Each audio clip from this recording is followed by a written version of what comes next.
What is going on, everybody? Hello, hello, hello. Uh, I apologize for the delay, but as I said on Twitter to give everyone a heads up, I was watching and I'm still watching the World Cup game between Spain and Morocco. Um, so of course, on the day that I need to stream, it's gonna go to extra time. So I have, if you hear it in the background, that's exactly what I'm looking at, and I apologize if I'm a little distracted. But it's such a good game so far. They're in overtime or extra time right now, which is exciting.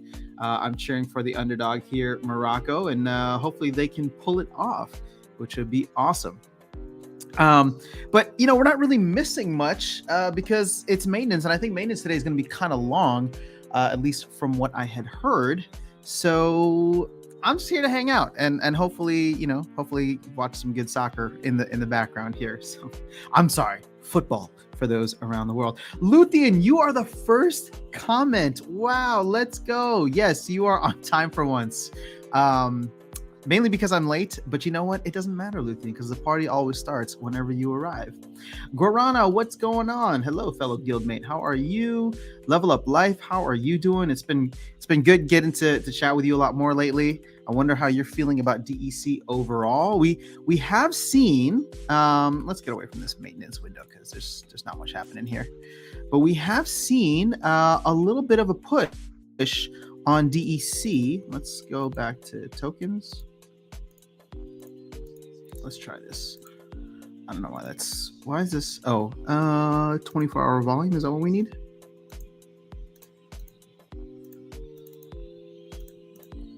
All right, I'm sorry. Is this not what you want? Why are we not working?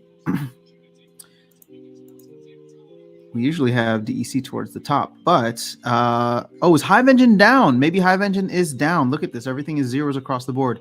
No volume, no price. So let's hard refresh this and see what happens, because it was literally just working on my other computer.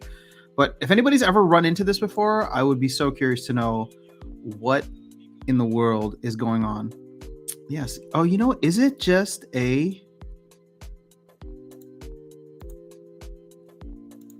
This is so strange. Something with the USD values are not pulling in correctly. So we can't really talk about anything. Oh, are they updating Hive Engine 2? I know they were doing some stuff with database, but it'd be kind of weird if they were doing that for Hive Engine at the same time. I mean, I know it's a lot of the same people. Hashish from Morocco and Skunk from Spain. Hive is messed up. That's so weird because I was literally just checking it a minute ago. Not even. Let's see. All right, so I got my other computer here. Okay, it's messed up there too. Everything is down because they're doing a database update today or something. That sucks. Well, it makes you realize, guys, if you don't know this already, that Hive Engine is just as much a part of Splinterlands. It's run by the same kind of team, or at least core. I think Aggie's in charge of it, and Cryptomancer helps with the development. So, just FYI, if you didn't know, now you know. All right, so there is nothing that we can really look at here. So I am actually going to go and I want to take a look at SPS because it's been so fun watching this thing bleed.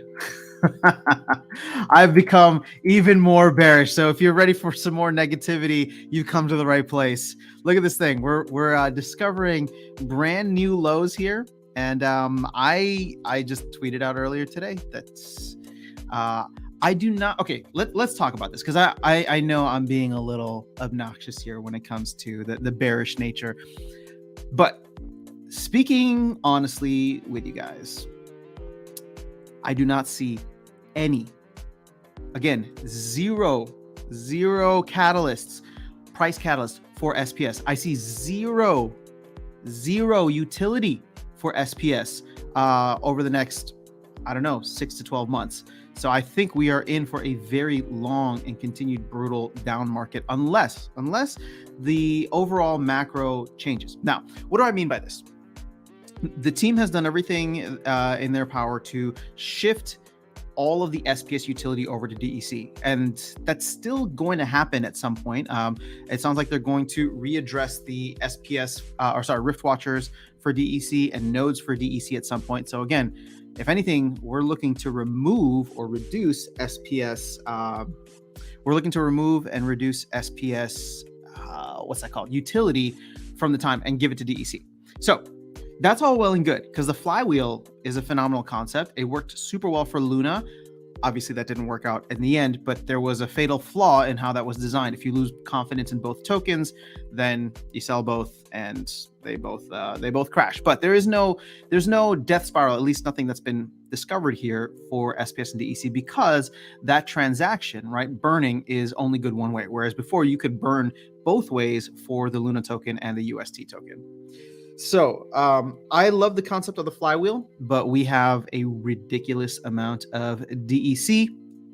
So until we can eat through that DEC,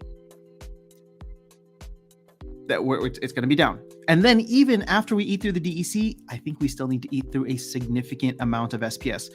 This thing is still getting printed like candy and being given out like candy. I mean, that's an essential part of what this game is. So you're going to get people who are going to be selling it every day.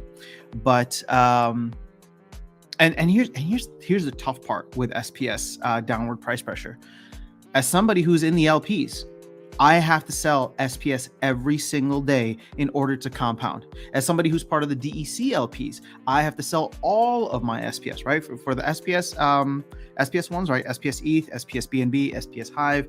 I just need to sell half of that SPS. But if I'm in the DEC LPs, now I need to sell all of my SPS. So we're going to be fighting that constant downward pressure. And again, I always ask this, and I'm serious when I ask it, like, what are you buying? What are you buying SPS for? And the only invalid answer is speculation that it's going to go up in the future, right? So again, just showing that there is very little tangible, what's that called? Utility for it. But let's I want to strongman the other side, right? Because I'm being super negative. So I want to make sure that I strongman the other side of this. What are the potential things that could come in within the next 6 months, right? Because the reason I'm saying 6 months is I don't believe that we're going to have functional land until the middle of next year. And that to me represents the only major DEC sync that we have coming up. But there's a couple of things that could happen in the meantime. Rebellion could be interesting as a short-term kind of pump and dump opportunity for DEC. Again, keep in mind, Rebellion will not be a DEC burn mechanism. It's just going to cycle it through, give it to the team, which is good because the team is going to handle it more responsibly than the community is. They're not going to tank their own token. But that gets, as there's more and more activity in the market, that gets redistributed back out into circulation. So Rebellion could be cool. There's this Guild Alliance concept that is cool, but that is, I think, only in idea phase right now. So it's like, we want them to focus on land. How much do we want them to take resources away from land and whatever else they're working on right now to put in guild alliances, right? Because again, it's a zero-sum game. So those resources need to come from somewhere. I like it. I want it, but I wouldn't be surprised if this takes 6 months and we don't see it until maybe middle of next year. The other wild card in the mix is tower defense. Now, I don't know where tower defense is from a development standpoint. I mean, they're releasing the dev diaries and that's cool, but overall, I don't know. They're shooting for a Q1 launch, but there was supposed to be a December beta available for people who bought the appropriate amount. I think it was like 500 total packs. So what's that called? If we do get it in Q1, obviously that's within the next 6 months. But if there's any delays, then and it gets pushed to Q2, then again, I'm talking about it's going to be a rough time for Splinterlands. Well, no, not a rough time for Splinterlands. Let me rephrase that. A rough time for SPS specifically. I think the game is still fun, and there's going to be some fun elements within the game, and they're going to add more cards and they're going to do more stuff. But the problem is. And I think I'm pivoting to this as more of like a thesis overall. in terms of getting newer players into the game, what did it last year was obviously the massive bull run that happened. But but the thing is, it was really the massive bull run helped, but it was the fact that people were able to essentially just print money by playing a game. So I'm not saying that we'll ever get there again, but something that would help attract new players is actually having some kind of high earning mechanism. And with the team essentially removing all areas of value, such as potions that don't have any extrinsic value, rewards cards now, or at least in the future, are going to be soul bound. So the only thing of value that you're getting in a play to earn game, and I know we're getting away from play to earn, but the only thing of value that you get from playing the game would be SPS, again, from a dollar standpoint. And again, like I'm saying, I fundamentally believe that that is going to be potentially one of the biggest drivers to getting people in here, in the door, right? You want, as much as Matt doesn't like it, there is always going to be this talk of what is the ROI of playing the game and putting my time in. And again, I've even tried to shift away from that. I'm like, if you love the game, if you enjoy the game, and you're having fun with the community, great, right? Like, don't think about how much you're earning, just collect assets, accumulate stuff over time. But unfortunately, the massive amount of hype and FOMO only happens if there's, some kind of return in the game. And at this point in time, we're not attracting Web 2 people. People who play MTG, people who play Hearthstone, they might think this is cool, but they need to already be crypto adjacent to fully understand it. So, until and unless we can get SPS up, I would doubt that we get any new players in the game. And if anything, we've seen a lot of players fall off. I've seen a lot of players from my guilds. I've seen a lot of players on the streams here. It's gonna be rough. It's gonna be rough. It happens time to time. What are we talking about? Oh yeah, the Hive engine. I doubt they would coordinate like that. It's just weird. I don't like everything so centralized. I realize that I don't want to keep anything on Hive engine because Hive engine is just an exchange, just like everything else. So not your keys, not your coins, guys. Keep that in mind. And I know Hive is considered a DEX, but it's not a true DEX because you still, like, for example, Uniswap or PancakeSwap are both DEXs because you don't have to keep your coins on them. At least that's the way I view it, right? Like, your coins are in your wallet, but you can go and use the decentralized exchange to just swap from one to the other, but they still stay in your wallet. If you stake stuff on PancakeSwap and Uniswap, then there's that risk, right? Whereas Hive Engine, you need to send stuff into Hive Engine. So it's kind of this Web 2.5 Web 2.5 exchange. It's not true DEX. So I would just be wary if you're holding a lot of assets in Hive Engine. Again, nothing against the team or Hive Engine or anything. It's just what is happening right now with FTX. Well, what was the big lesson with that? Not your keys, not your coins. So just representing that Hive Engine is not a true DEX. All right, so I don't know. I just heard that everything would be down all at once. I'm not sure if that included Hive Engine or not. I didn't think that it would include Hive Engine because I don't know. But Dan, what is going on? Oscar, yeah, shoot for more negativity. Let's go. You don't need to encourage me anymore. I have some idea to bring DEC to Repeg. Please, we are all open to ideas here. It's just a matter of convincing Matt. So I am buying SPS because in the future it's going to go up. All right, so only invalid answer. Thank you, Alex. I put SPS in LPs and leave it there. Weak SPS is bad for the rental market. It makes renting from in-game rewards more expensive. Agreed. I mean, weak SPS is awful in general. Whether you look at SPS as a reward token, which it is, whether you look at SPS as a governance token, which it is, it's like nobody wants it, right? Nobody wants it. And I'm not being bearish. I'm just telling you that more people are selling it than they're buying it. So what does that say? That's just the numbers. So Victor saying my GLX drop from SPS stacking goes up every day, meaning people is unstaking SPS. Interesting. I wonder if people are making this shift over to GLX. It's an interesting thought because the tokenomics behind Splinterlands are in disarray. Like, they really, really got super messed up with the airdrop last year. This amount of DEC, should never have been printed.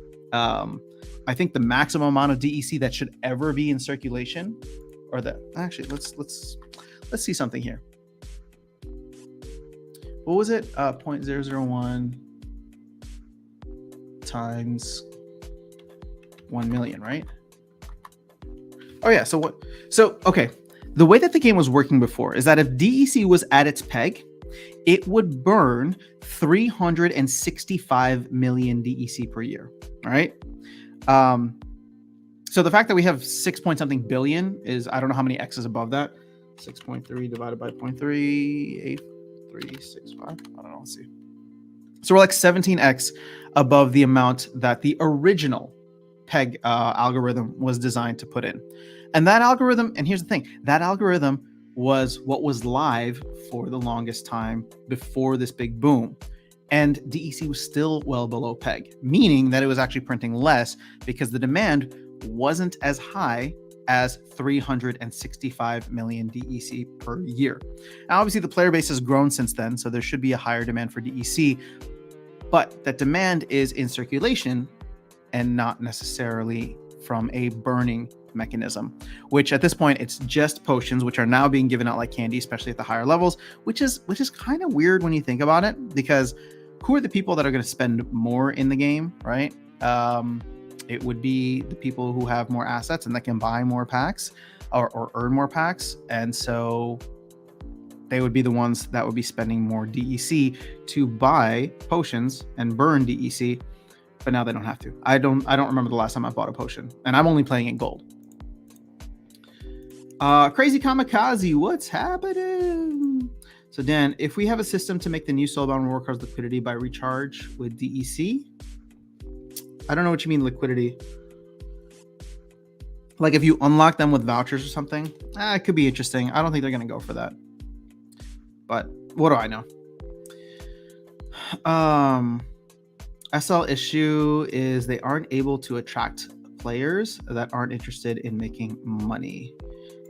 Fair enough, but that's a PTE issue across the board, because I put out on Twitter a while back how much, I wanted to get an idea of like what is the best play to earn game from a game standpoint. Tokenomics, whatever, doesn't matter. I just want to know what's an actually fun game to play.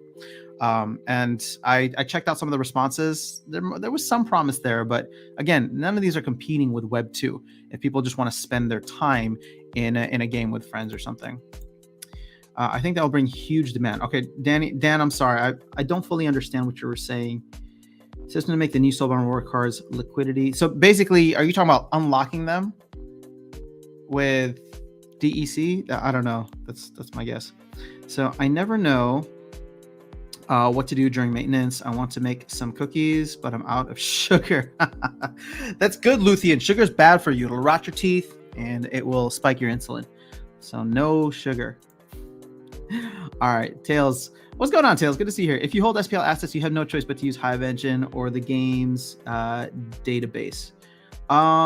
True. What's nice though is the non-card market means you don't have to deal with Hive Engine, because Hive Engine is just another layer 2 that I believe increases risk. Also, I disagree. If you hold SPL assets, if you hold SPL tokens, not including vouchers, because vouchers are vouchers. We'll be nice today. But you can hold SPS and DEC on other chains. And I know they're getting rid of Steem and Tron, but there's still Ethereum and Binance in which you can hold the tokens. Now, obviously, you're going to have to pay fees to get in and out. But if you want exposure without getting the benefits of something like staking SPS, but just to hold SPS, then you can hold them on those chains. Sorry, the game is back on in the second part of extra time, and I really want to see a goal. Man, the penalty kicks, I don't know if you watched the game yesterday. The penalty kicks, Japan played such a good game, and then their penalty shots were just so sad. Oh, man. I mean, they had such a great tournament. Talk about my NFT project. Oh, well, thank you so much, Alex, for bringing this up. Guys, so I launched, if you missed the video, I have launched an NFT project for my Rooney Holy Auto Tuna. And in fact, this will be a good way to show folks. I have it here. So this is on NFT Showroom, which is Hive's version of like OpenSea or Magic Eden for people familiar with Solana. So I have NFTs available here. Let me just refresh. I have a whole video for it. I'm not gonna give you the pitch, but this thing is live now, and there's a post as well on PeakD or Hive blog. There's 1,000 total. There's 10 different styles. They're just different dimensions.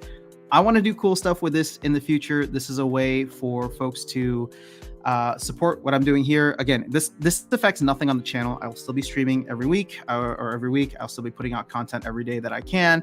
But this is for my Rooney. And if you missed it, I released a song as my Rooney, or my Rooney released a song, Holy Auto Tuna. And I want to do a lot of cool things to build Holy Auto Tuna into a brand and do more content, music, maybe some other stuff that I'm in discussions with right now. But I want to find a cool way to bridge Web 2 and Web 3. So the fact that, for example, every time the song gets a stream on Spotify or a listen on YouTube or Apple Music or something, I want that to go back and benefit NFT holders. So my goal is to do a lot of cool stuff, at least from a music perspective, because that's my area of expertise. But there's a lot of really talented and artistic people in the Splinterlands community and outside the Splinterlands community that I would like to work with to build this up. So if you're interested, want to support, they're there. My goal, as I said in the video, was not to have some major hype and FOMO and get them to sell out. My goal in the long term is to push as much value to these and build out a brand meaning my Rooney, aka Holy Auto Tuna, into something that's awesome and can bring value back to people for the long run. The idea is just to share that success, that we all grow together, that every success or every milestone that is reached with Holy Auto Tuna, or every cool new thing will be able to come back and provide some kind of value to the NFT holder. So this is I don't want to say little project, because I do want to put a lot of energy into it. And so if you're interested, feel free to check it out. It's on NFT Showroom. There should be a link in the description of my videos, both to the NFT Showroom platform where these are listed, as well as the NFT, or as well as the PeakD blogs. If you want more info, go check it out there. But thanks, Alex, for reminding me to talk about it. All right, so DEC repeg is the most important thing to Splinterlands. Agreed. They need it. They need it bad. All right, we're at the 114th minute. So 6 minutes left until we go, 6 minutes plus stoppage time until we go to penalty kicks, which penalty kicks are going to be crazy. Most important topic, Decrop season changes. Wait, what's happening with Decrops? Did I miss something? You know what question I want to ask in Decrops, JB? It seems as though they're treating the crop token like a reward token similar to DEC, right? Like a transactional reward token. Obviously, they integrate Hive as well, which is cool. But I wonder if that game during the next bull run will decide to launch their governance token. Because this could be one of those instances, in the same way that people were playing Splinterlands in 2018, 2019, where they were just playing the game, collecting assets, whatever. It could be something interesting in the future, where if they decide to launch a governance token and then do some kind of crazy airdrop, that could push things up in value for Decrops. But again, that is all speculation. All right, Florian, what's going on, Florian? The main value in Splinterlands are the NFTs. They are the long-term assets to accumulate. SPS is a volatile gamble that will mostly follow the general crypto market. I think that is a very, very it's a very on-point perspective. But, when the team comes out and says, we want to drive as much value to SPS, we want, you want them to back it up. And I don't feel like they've done the best job recently. But it's to your point, and not throwing shade on them. I just disagree with some of their methods. But it is a bear market. And all tokens and values are down, especially speculative ones. So I've just disagreed with how they've gone about trying to get SPS back up. Actually, no, they don't even care about SPS. They care about DEC. So we need to get DEC back to peg. And yeah, I just don't see it, guys. I mean, here's what I was explaining. I was literally on the phone with Darkest Night for like an hour this morning. The thing is, I haven't lost faith in Splinterlands. In fact, I have a feeling that I feel much more confident that this game is going to survive throughout whenever the next bull run happens. I think what bothers me the most is that SPS is going to moon at some point, right? I would love for it to moon because the team actually drove value to it and not because it gets caught up in some other hype cycle. Does that make sense? Like, there will be another run, whether that's in 1 year, whether that's in 10 years, right? Maybe this is going to be our version of the Great Depression, and it's really going to be 2030 when things kind of get out of the gutter. So, I know we'll get there, and stacking SPS is a great move. I'm not buying. I haven't been buying for a very long time, but I am playing, I am staking, I am earning, and just continuing to stack. But it would just be awesome if they could get DEC back to PEG, drive value to SPS, and not rely on the whole bull run come about, right? Like, I want to see Project Axie thrived during last year's run, and I'm not exactly sure what caused that. I mean, I have a lot of theories, I've done a lot of research, but we don't need to get into it here. But it just showed me that, like, if the tokenomics of a project are sound and it's delivering, which the team is focused on doing now, so I think that's fantastic. But if it's delivering and creating a better game experience and the tokenomics are sound, gaming, I still believe, can be, even crypto gaming can be one of those like recession-proof areas. I'm not saying that it would be completely not impacted, but it's like you create something awesome and people want to come and do it, and they can get in for cheap, right? Whether it's renting cards or just trying something, but it's like something that they want to do. And I don't know. I think there's an opportunity there. I trust assets will eventually become more than just a card in a single game. Multifunctional NFTs. What do you mean by that, Florian? As in, like, we'll be able to like take our monsters out. Oh, can we do like a Pokemon style or Pokemon Go style where I get to walk my cursed Wendigo around in an AR game on my phone? So Tails is saying true regarding unstaked tokens, which are more expensive assets like tracks. Yes, agreed, 100%. So do you have a link to that after sound? I think I'm behind the times. I mean, I can post a link here. Here it is. Here's my collection.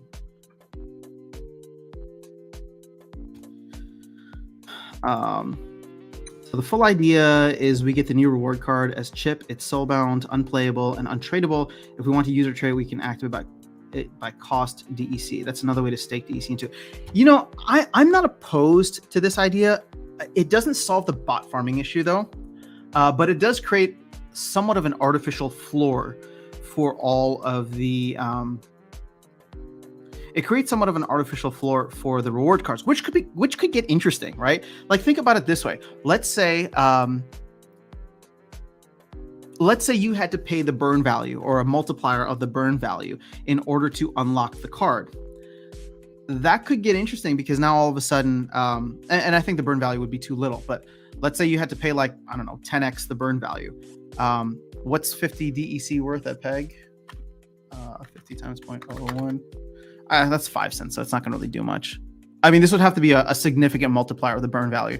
But again, I guess what I'm trying to say is then all of a sudden, if I'm going to pay, let's say it was like 100x, right? Like, in order to unlock the card, you have to pay 100x burning DEC of the burn value to unlock it. So now all of a sudden, I have to pay 50 cents to unlock a common card. Just one single BCX of a common card. Well, now there's the floor for that card if other people want it in the future. I don't know if I like it because that's creating an artificial floor there. And that could lead to more like wonky things, but I don't dislike it. I don't know, I'm on the fence. But if it's too low, then bot farms are not disincentivized. If it's too high, 3 minute stoppage time. If it's too high, come on, Morocco. I want you to get a goal in this stoppage time. Don't take this to penalty kicks.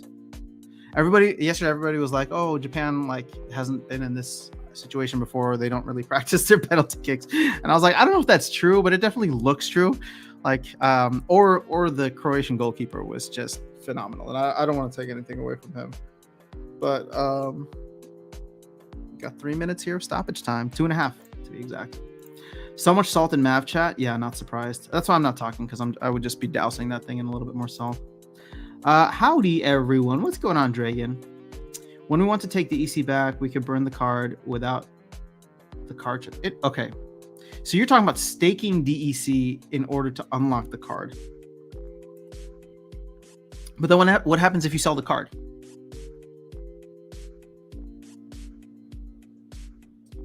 I don't know. Level Up Life. If DEC is at peg, there will be so much more salt. Wait, why would there be so much more salt? We'd start burning a hell of a lot more SPS. I think DEC at peg would be great. Brandon, what's going on? Brandon, first of all, I just want to say thank you.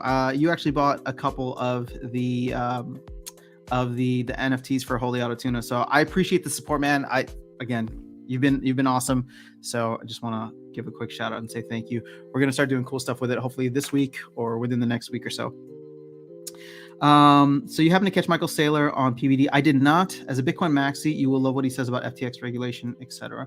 I've heard a lot of his recent things, but I did not hear PBD. But as a Bitcoin maxi, I love what he says about FTX regulation. You know what's interesting? And guys, I say this, I call myself a Bitcoin maxi, but not. It's half joking. I mean, it's not half joking. It is mostly true. Obviously, I'm playing around with a ton of altcoins, but I just believe in what Bitcoin is going to do eventually. And if it does get there, it makes me worried that a lot of the other coins are going to become completely irrelevant or redundant, which again leads even to Ethereum, right? And I don't dislike Ethereum. I think Vitalik is brilliant. I think Charles Hoskinson from Cardano is brilliant. So I don't know. We'll see.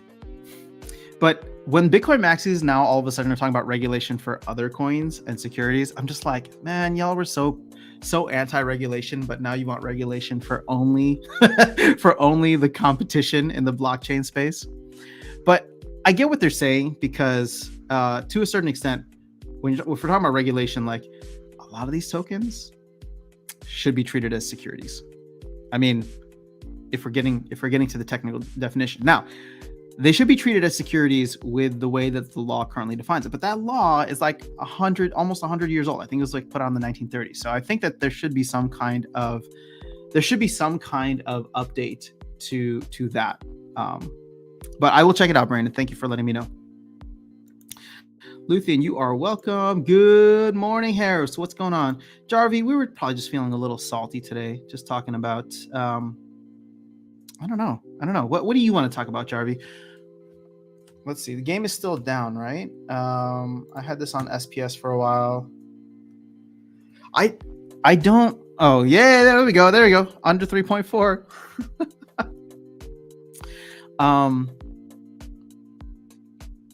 Yeah, I don't know. I'm just not. I woke up choosing violence against SPS today. Is how I felt. I'm still holding. I'm still stacking. It's just.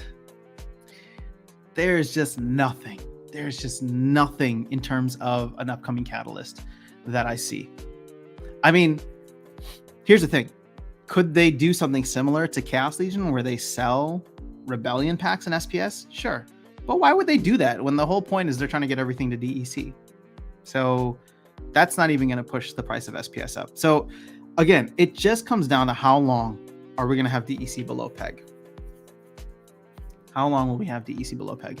And with 6+ billion in the mix, and let's go over, since Jarvie's in the house, we're going to use our Peak Monsters rich list. I love this little dashboard here. Shout out to Peak Monsters. Oh, no. Oh, never mind. I think everything's down right now. Why am I getting an error? Damn, sorry, Jarvie. I was trying to give you some love here. All right, we'll go back to CoinGecko.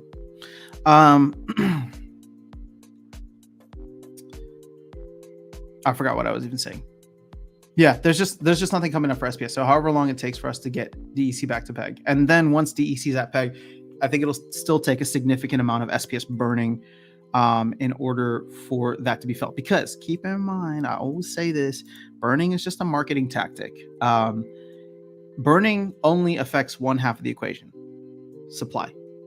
The thing that actually moves the price up is demand. So if there's an oversupply but demand stays the same, then we won't necessarily feel it because we're just going to be burning excess supply of SPS. But when all the people who run out of SPS to burn need to go to the market to start buying SPS to burn for DEC that they need for their land and X, Y, and Z guilds and guild alliances in the future, then we'll feel it. And I still, at this point in time, with like almost 1 billion SPS in circulation, I'm still feeling like it's a little bright, huh? There we go. I'm still feeling like we are going to need some time. So it's a 2-step process here. Get DEC back to peg by burning a ton of DEC, and then get SPS into a nice equilibrium with the amount of demand that exists within the game. Oh, here we go. Penalty kicks, baby. Let's do it. All right. They haven't started yet, so let's catch up on some chat because I will be watching this. All right, multifunction FTs where your spawns, monster cards become equipment in an RNG, weapons in a shooter, and buildings in a simulator. Dude, that would be so awesome. I mean, I think tower defense is exciting because this is the first aspect of that. But again, think about how slow development goes, right? And again, no shade on developers because I don't know how to do it, so I don't know the time frame. But you look at any game out there, it takes a long time to put these things together. So if tower defense is going to take roughly, we'll call it 9 months or so, 6 to 9 months from when they approved it, which was back in September. And hopefully if they get out by next summer, then that I'll call that within 6 to 9 months. That's just like one small aspect. So, when will we get a shooter? When will we get an RPG? When will we get a city simulator? That's years away, right? And again, I'm actually bullish once again on the Splinterlands company and team to hopefully deliver something awesome like that. But I think people who keep calling that like, oh, we're at the bottom because people are salty.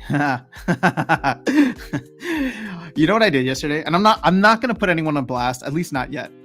But there's a lot of people in map chat. There's a lot of OGs in map chat who just are a little too arrogant for me. And it's like they always like whenever people throw salt and there's I shouldn't even say throw salt. Whenever people like, in my opinion, even constructively criticize the game, they tend to get shut down sometimes by these people who've been around or so, whatever, saying like, oh, look at this person, they're complaining. The bottom is in, the bottom's in. So I searched in map chat the phrase bottom is in or bottom something, and I went back and I found where all these people from June, from April, everybody was saying bottom is in, and I'm like, oh, it would be so nice just to screenshot these and post them and tag the person and be like, hey, just would love to get your thoughts, now that we're 6 months later. How are you feeling about this statement? But I don't want to be that guy. And again, this is just what I do to make myself laugh in private. So I'm not going to put anyone on blast. It's just funny to see that. I don't think that sentiment is going to change. And people who look at that just based on sentiment, in my opinion, are kind of just ignoring the overall macro factors, which, woo! All right, Morocco's up 1-0. Let's go, baby. Let's go. Oh, this is so crazy. Gosh, I love the World Cup. Super exciting. I am curious to know if getting into GLG will get me into the MLS next year, because I did watch a couple of the playoff games for the MLS. I actually missed the championship. I was planning to watch it, and I just, for some reason, thought it was on a Saturday, or I thought it was on a Sunday, but it ended up being on a Saturday. So like I woke up Sunday morning or whatever it was to watch it, and I was like, wait a second, it happened already? That sucks. But all right, Spain is up next. All right, in the meantime, Crazy Kamikaze. So on a semi-related topic, have you followed MTG Crash lately? Printing too many products. I have not. I've heard about it just through comments like this. Oh, they blocked Spain. Let's go. Oh my gosh, they're up 1-0. Woo. Dude, the goalkeeper dove, stretched out. That was impressive. Oh my goodness. What a save. Oh no, he didn't even touch it. Never mind. That hit the bar. Yep, hit the bar. Okay. I mean, so that was just a bad shot, but still. I have not heard anything else about what's going on in MTG, but I played Magic the Gathering a long time ago with the physical cards. I never got into Arena, and I mean, my MTG days were like decades ago at this point, so I haven't been following what's going on there. I mean, it sucks. Obviously, MTG is cool. Woo! All right, they're up 2-0. Let's go, Morocco. Let's go, Morocco. Oh my gosh, this is going to be amazing. I'm just all about the underdogs, guys. I don't even know who's playing later today, but World Cup. Forgot the second game. Oh, Portugal and Switzerland. Okay, you know, I think Switzerland is the underdog there. So normally I would go for Switzerland, but actually I really don't have a dog in that fight. I think it would be exciting to see Ronaldo advance. And Ronaldo versus Morocco, but you know,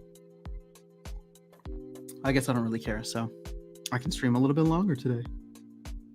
So Luthien's asking if I'm participating in the Christmas sale. Okay, so can I get some quick feedback from folks here? I know that I had said I wanted to do a group buy for folks on the channel. I'm wondering why you would do that with me. A lot of people came out and said yes. I'm wondering, oh my gosh, he blocked the second one? Holy crap. All right, guys, hold on. I missed it. Did he miss it or was it blocked? Oh, he actually blocked it. What? They're up 2-0. Wait, they just need to hit one more and have another miss. I mean, this is crazy. Spain's about to get knocked out. All right, I don't know if this is going to be allowed on YouTube. Hopefully I don't get taken down. But I want to hear, wait, how come I had no audio? All right, whatever. I guess I don't, it's so funny listening to the commentators who are just so obviously biased to a lot of these powerhouses in the World Cup. Oh no! Morocco just got blocked. This could get interesting. Okay, so Luthien, real quick before the next kicker comes on. So I'm just wondering why anybody would want to do one here when there's really some great opportunities. It sounds like the YGG one is great, and it sounds like Neil. I was going to call him Coofington, but Neil McSpadden is running one that seems like a good deal too. So my question is like, I mean, I even find those other ones appealing. So why would anyone want one here? If you still want one here, let me know. Maybe we can put it together, but I feel like there are better deals to be had. Luthien, so I do plan on participating, not for much. I think maybe 50 packs, but I'm curious to know your thoughts and if you're planning to participate. So why didn't they reveal the water summoner stats? I don't know. All right. Oh my God, he blocked it again. Spain has missed 3 in a row. Wow, this is incredible. Oh my goodness. I mean, if they make the next one, that's game. Wait, why don't I have any audio? Oh wait, my headphones are still connected. That's weird. Sorry guys, I'm freaking out here. Oh my goodness, so fun, so fun. I don't know why they didn't reveal the water stats. I thought that should have definitely hit yesterday. It just feels like the team has a huge backlog, which does not give me a lot of confidence that they're going to deliver everything they said they're going to try to deliver before the end of the year, which includes soulbound reward cards. Well, they push validators to next year already. But land 0, I think they're going to get land 0.5 because that's where they put their focus. Hold on. This could be it. This could be game if he makes it. Game. Oh my gosh. Morocco does it. Dude, even the coach is on the field dancing. That's amazing. All right. Super happy for, oh, hold on. I have one of my close friends is Moroccan, so I need to text them and just say, congrats.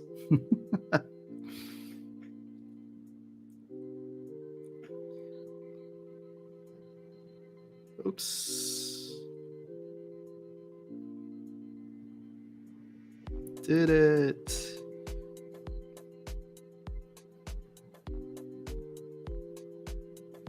All right. Well, now I can close out of this and give you my full attention again. So I apologize. Like I said, I'm addicted to the World Cup. It's just a bad All right, here we go. Lovely. All right, so that is the $1 million question, as Harris was as Dragon said. Why didn't they reveal the water stats, the water summoner stats? That's like the one thing that needed to be dropped yesterday. I don't know why they gave us Ancient Redwood, but that felt like we don't have the water summoner ready yet, so we're gonna give you this one, even though we're probably months away from we're probably a month or two away from the Rift Watchers airdrop being actually unlocked. Because keep in mind, oh, actually, I think they're still under. Last I checked, it was like 888,000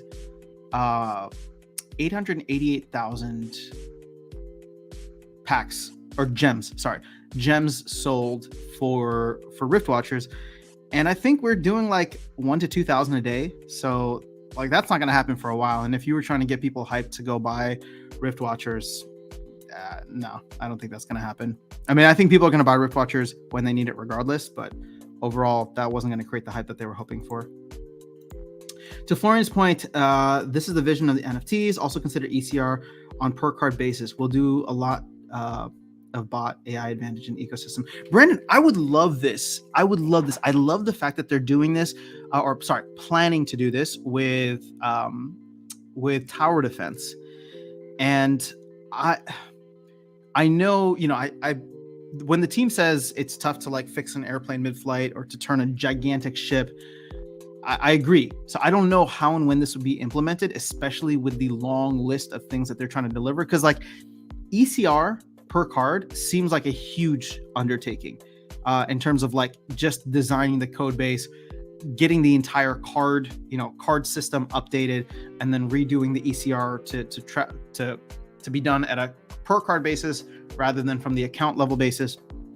So I would love this, but here's my thought process. I think we are at least a year away, and the reason I say that is because it seems as though they want to test this out with tower defense, and if it is successful with tower defense, then they're going to put their resources towards implementing that. And let's say tower defense comes out optimistically in Q1 of next year, so we'll just say March to be safe. That would give them, I don't know, maybe 1 to 2 quarters, right? 3 to 6 months of evaluating the data, seeing how the response has been, seeing if there's any issues with the infrastructure design of that, with the code, whatever the case is. And then, and only then, would they start on actually making those changes, where they would feel like it's worthwhile to start making those changes on the broader Splinterlands code base, which, I don't know how long that would take, but I would say that we're at least a year away. I would be surprised if we get it any sooner than the end of next year. Dragon, lots of third-party starts are broken now. API calls maybe. Oh, how far behind am I on chat? All right, only 13 minutes. All right, well, we're done with the World Cup. Morocco did it. I'm so happy. I was so sad. I was cheering for Japan and South Korea yesterday, and the Japan loss was heartbreaking. The South Korea loss was brutal. But yeah, I want to see. I mean, I'm Asian, so I want to see one of the Asian teams win it. It'd be pretty cool. But not this year. All right, Tusk Reaper Gaming. How do you think the card pack burn will affect CL airdrop cards that should have been in some of those packs? I don't know, Tusk. I can't give you. I honestly don't know. Anything that I say, which is most of what I end up saying, it will just be speculation. It does make me believe, though, that there is a risk in which, whatever the dragon summoner ends up being could be significantly less in terms of overall circulation. I don't know. So I leave the full message on Town Hall channel. It'll be great if you take a look. And my thoughts, cost is same as burn value. If the ball wanted to sell, they still need to buy DEC. Dan, I don't want to say that it's a bad idea. I'm just curious. There's so much DEC out there, and they can just buy it up off peg. Again, if that creates a DEC sync burn, then sure. But Aggie's attitude yesterday towards this, and I talked about this in my 5 biggest takeaways. His attitude towards this whole thing is, I think, very different than what the community wants. He said that his idea or ideal would be that people all have different decks. so that we're not all just fighting with a max Chaos Legion deck, and it's like whose bot can be better than the other bot, or who's who gets better RNG based on whoever goes first, right? So I just feel like it makes me believe in many instances that they're just going to continue to drop lots of cards, because if that is the idea, then it's like, well, let's release a ton of cards. Let's just release a ton of cards so that nobody will be able to buy them all, or very few people will be able to buy them all. And so you'll get a lot more competitive gameplay in some instances. Again, I'm not saying that this is a perfect vision. I'm trying to strongman it as best I can. It's just like you'll get a little bit more competitive play because people will have to use different strategies. They won't have access to everything. But again, there's pros and cons. Dragons because they're doing database update. I got interested a little in MLS player from Canada because of the World Cup. Yeah, I had fun. Oh, you're talking about the World Cup. I had fun watching the MLS playoffs. The World Cup obviously was great. I got to learn a lot of the US players. I think there's only a couple that are from the US. I'm sorry. I think there's only a couple that play in the US. A lot of them actually play overseas in Europe. So USA is out. No need to watch soccer anymore this year. No, I'm still gonna watch. Unless it's like super boring, like France and Croatia last year. I guess I should have been. I should have been cheering for Croatia. I think I was, just because they hadn't won it before, or they were the smaller country. But France being France. Okay, I had a big bet on Spain. Oh, I am sorry. I hope SPS moons so that you can recover that. Smash, boom, bam. When does Christmas sale start? It is in effect right now. I'm doing the YGG one. That one made the most sense for me. Oh, you know what? I should talk to Gene, because I think I'm gonna. When does that end? I would love to get him on the channel to talk through the details for it, and even Neil too, if Neil wanted to. Because again, I mean, I can do one if people want me to do one, but I just feel like there's better deals out there with these larger organizations. So, and if you want to do it with me, it warms my heart that you would put your trust in me. And I'm not saying that you shouldn't put your trust in other people. I'm just saying, it just makes my day. So funny thing is, you just called him Koofington. We all know. Again, whenever I see him talk in map chat, it's Neil Koofington. So that's who he is to me. Unhexable, what's going on? We should hop over on live CCTV in Morocco. Oh, that'd be crazy. That's okay. I'm sure they're going nuts there. My friend just texted me back. All right. So, what's going on, Virus? Hey, all. Anyone been playing with GPT bot? Tom, I've been addicted. I haven't yet. I do believe I have an OpenAI account, but I haven't messed around with it. I need to, though. It seems like a lot of fun. Hey, all. Anyone been trying? Okay. It seems like you sent this twice. I will need to check it out for sure. Alex Bernard, the whole team seemed down yesterday.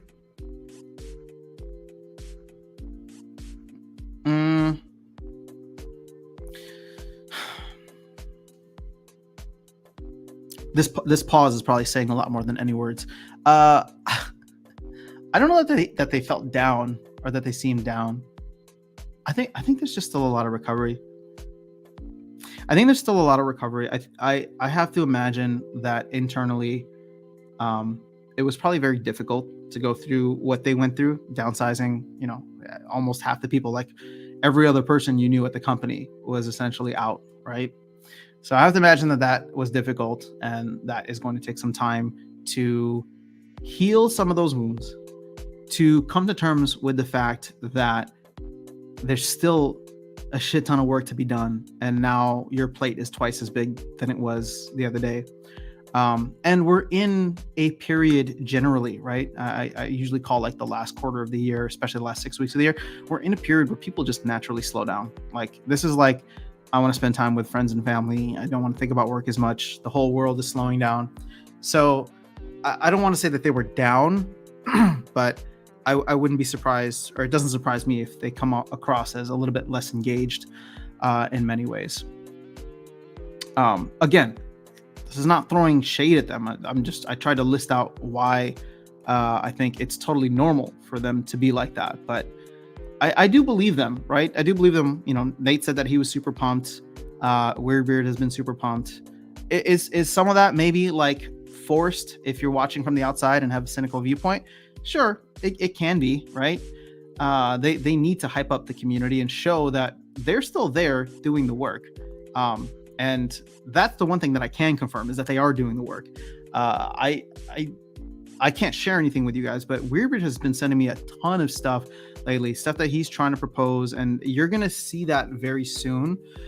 He talked about surveys and stuff, so I'm assuming what he sent me, because we had a long conversation. Weirdbeard, I don't know if you watch this or if you end up watching this. I appreciate you running it by me. That's very kind of you. But I just another shout out to Weirdbeard for being very thinking through a lot of like stuff that would be great for players, which I'm personally excited about. And so I think that he wants to gauge community interest on where the team should be focused on in the future. So Portugal or Switzerland? I don't care. I just want to see a good game. Here's the thing. I wouldn't mind if Switzerland won. I'd probably be cheering for Switzerland just a little bit, but I wouldn't mind if Portugal won. Here's the thing. Everybody's pushing for an Argentina-Portugal final. And even though I am not necessarily for either of those teams, because, well, Portugal's never won before. So maybe I could get behind Portugal. But they're not like a small team or like non-European team. I wanted to see like someone from South America or Africa or Asia win, just because we always have European teams dominating. So no, I don't have a dog in the fight. I do plan on watching later, whenever I feel hungry for lunch. And then, yeah, I'm just hoping for a good game. So Guarana Virus, I was scared of losing against you in the Forge tournament, but I got you. Oh, guys, I still need to check out Splinter Forge. How is everybody liking it? Does it have a lot of potential to do some cool stuff? I saw that their pre-sale was live. USA. All right, these burning cards now. They're burning cards now. Why add more? Sounds dumb. Well, it's a card game, and to keep it fresh, you need to add more cards. What's up, Aaron? Good to see you here. All right, from a competition standpoint, it's a horrible idea to make soulbound cards unattainable for new players who want to compete. Yeah. Again, that's my con. I agree with it. I wonder though if it's a way to help cards retain value. Sorry, that's not the right way to think about it. It's a way to reward OGs, if you think about it. It goes back to the whole like proof of time. And it's like, if you're here playing the game now and somebody joins like a year or two from now, like that's your benefit over them right now. Here, okay, actually, here. Let me put a pro for you. Okay, so P Gutsmer, or anybody who's listening, let's say you're playing in silver or something, right? Or whatever the case is, that doesn't even matter. But let's say you're playing and you don't have a leveled up deck similar to me, but somebody comes in with a ton of money, right? Today, I've been playing for over, almost a year and a half at this point, and because I don't have as much money as the person coming in now, they get to play at a higher level, or they get certain benefits. Now, there's still going to be a mix of that, right? Because they can come in and buy the cards. But one advantage that I have with, that comes down to the whole proof of time is the fact that I will have certain cards that they will never have, right? And those will probably cycle out and probably be great for land or whatever the case is. But I don't know. That's like one advantage, especially for the smaller players. People are always like complaining about whales coming into the game, and I don't know. What do you think about that? Are you in on this end of year sale? I am in on it. I don't know which one I'm going to do yet, but it sounds like there's some fantastic opportunities with the was it YGG one? Oh, okay. I'm going to reach out to Gene Pool with the YGG one and with Neil Coofington's, or CLP, I think is what it's called. I need to reach out to Gene now, see if he wants to come on and explain it to folks here. Tilly Tots, I just want to say thank you so much. You supported the Holy Auto Tuna the Holy Auto Tuner project. I think you got the first edition of the Diamond Dimension, which is pretty cool. So thank you, Tilitas, for the support. I really, really do appreciate you. Got some exciting things in the works for Holy Auto Tuner. Oh, Luthien! I love you, Luthien. Thank you so much. You guys are awesome. Pink Dimension, I like it. I think they're putting the order in on the 9th for YGG. So, okay, so we have like 48 hours roughly. KL, what's going on? Hi, everyone. I finally caught your stream because I'm in night shift now. Interesting. All right. Well, good to have you here. Brian Wu, do you agree about the different player has different cards line? For me, chess is competitive, worth watching because both sides have the same 16 pieces. Brian, this is such a good point. who messaged Gene Pool? Oh, what do I need to do? Oh, wait, is Gene Pool here? He's like literally messaging me now.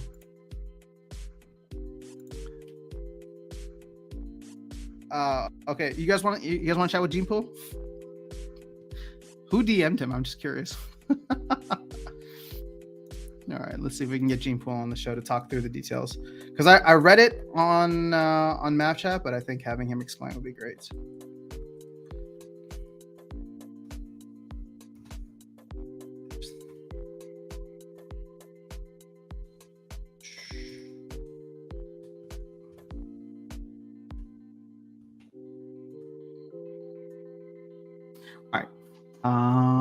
I've been meaning to get Gene Pool on the channel for so long anyway. We met at Splinterfest, super cool guy, and just haven't been able to do it. So Brian, I do agree with this. Again, I don't know what the right answer is. I think there's pros, I think there's cons. Right now the cons seem tough, but I just wonder what the game's going to look like in a year from now if that ends up being the case. And how, I don't know if the cons that I'm thinking are that detrimental. Does that make sense? Is it going to be really that bad? Is it going to be really something that deters people from joining the game? I don't know. Eric, what's going on? Jarvie saying, I have a ton of DEC, still haven't decided if I want to jump into the sale. Well, you still got some time. So PS Gamer, but that may make players stick around who are new because they want them. All right, Gene Pool, you here? You ready? Can you give me a thumbs up before I bring you on? Just let me know. Oh, can you hear me? Hold on. Can you hear me? I can see him in the green room now. Gene Pool, you good? You ready to come on? He looks frozen. Maybe not. Oh, no, he's not. All right, give me a second, guys. We'll get Gene on here in a minute.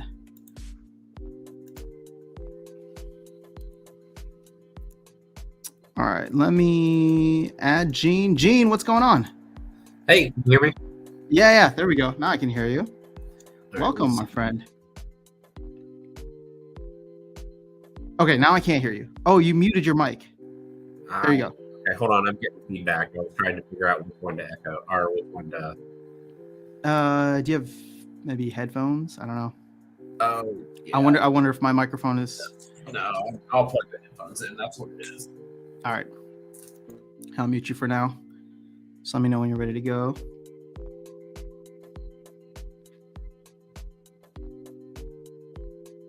Do a top 10 video, top 10 upgrades to spawns 20. Ooh, that would be fun. Great idea, Jarvie.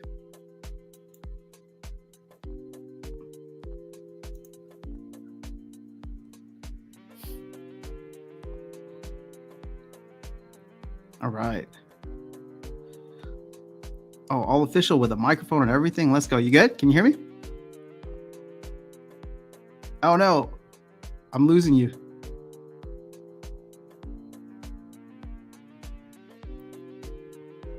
All right. We'll give you a minute.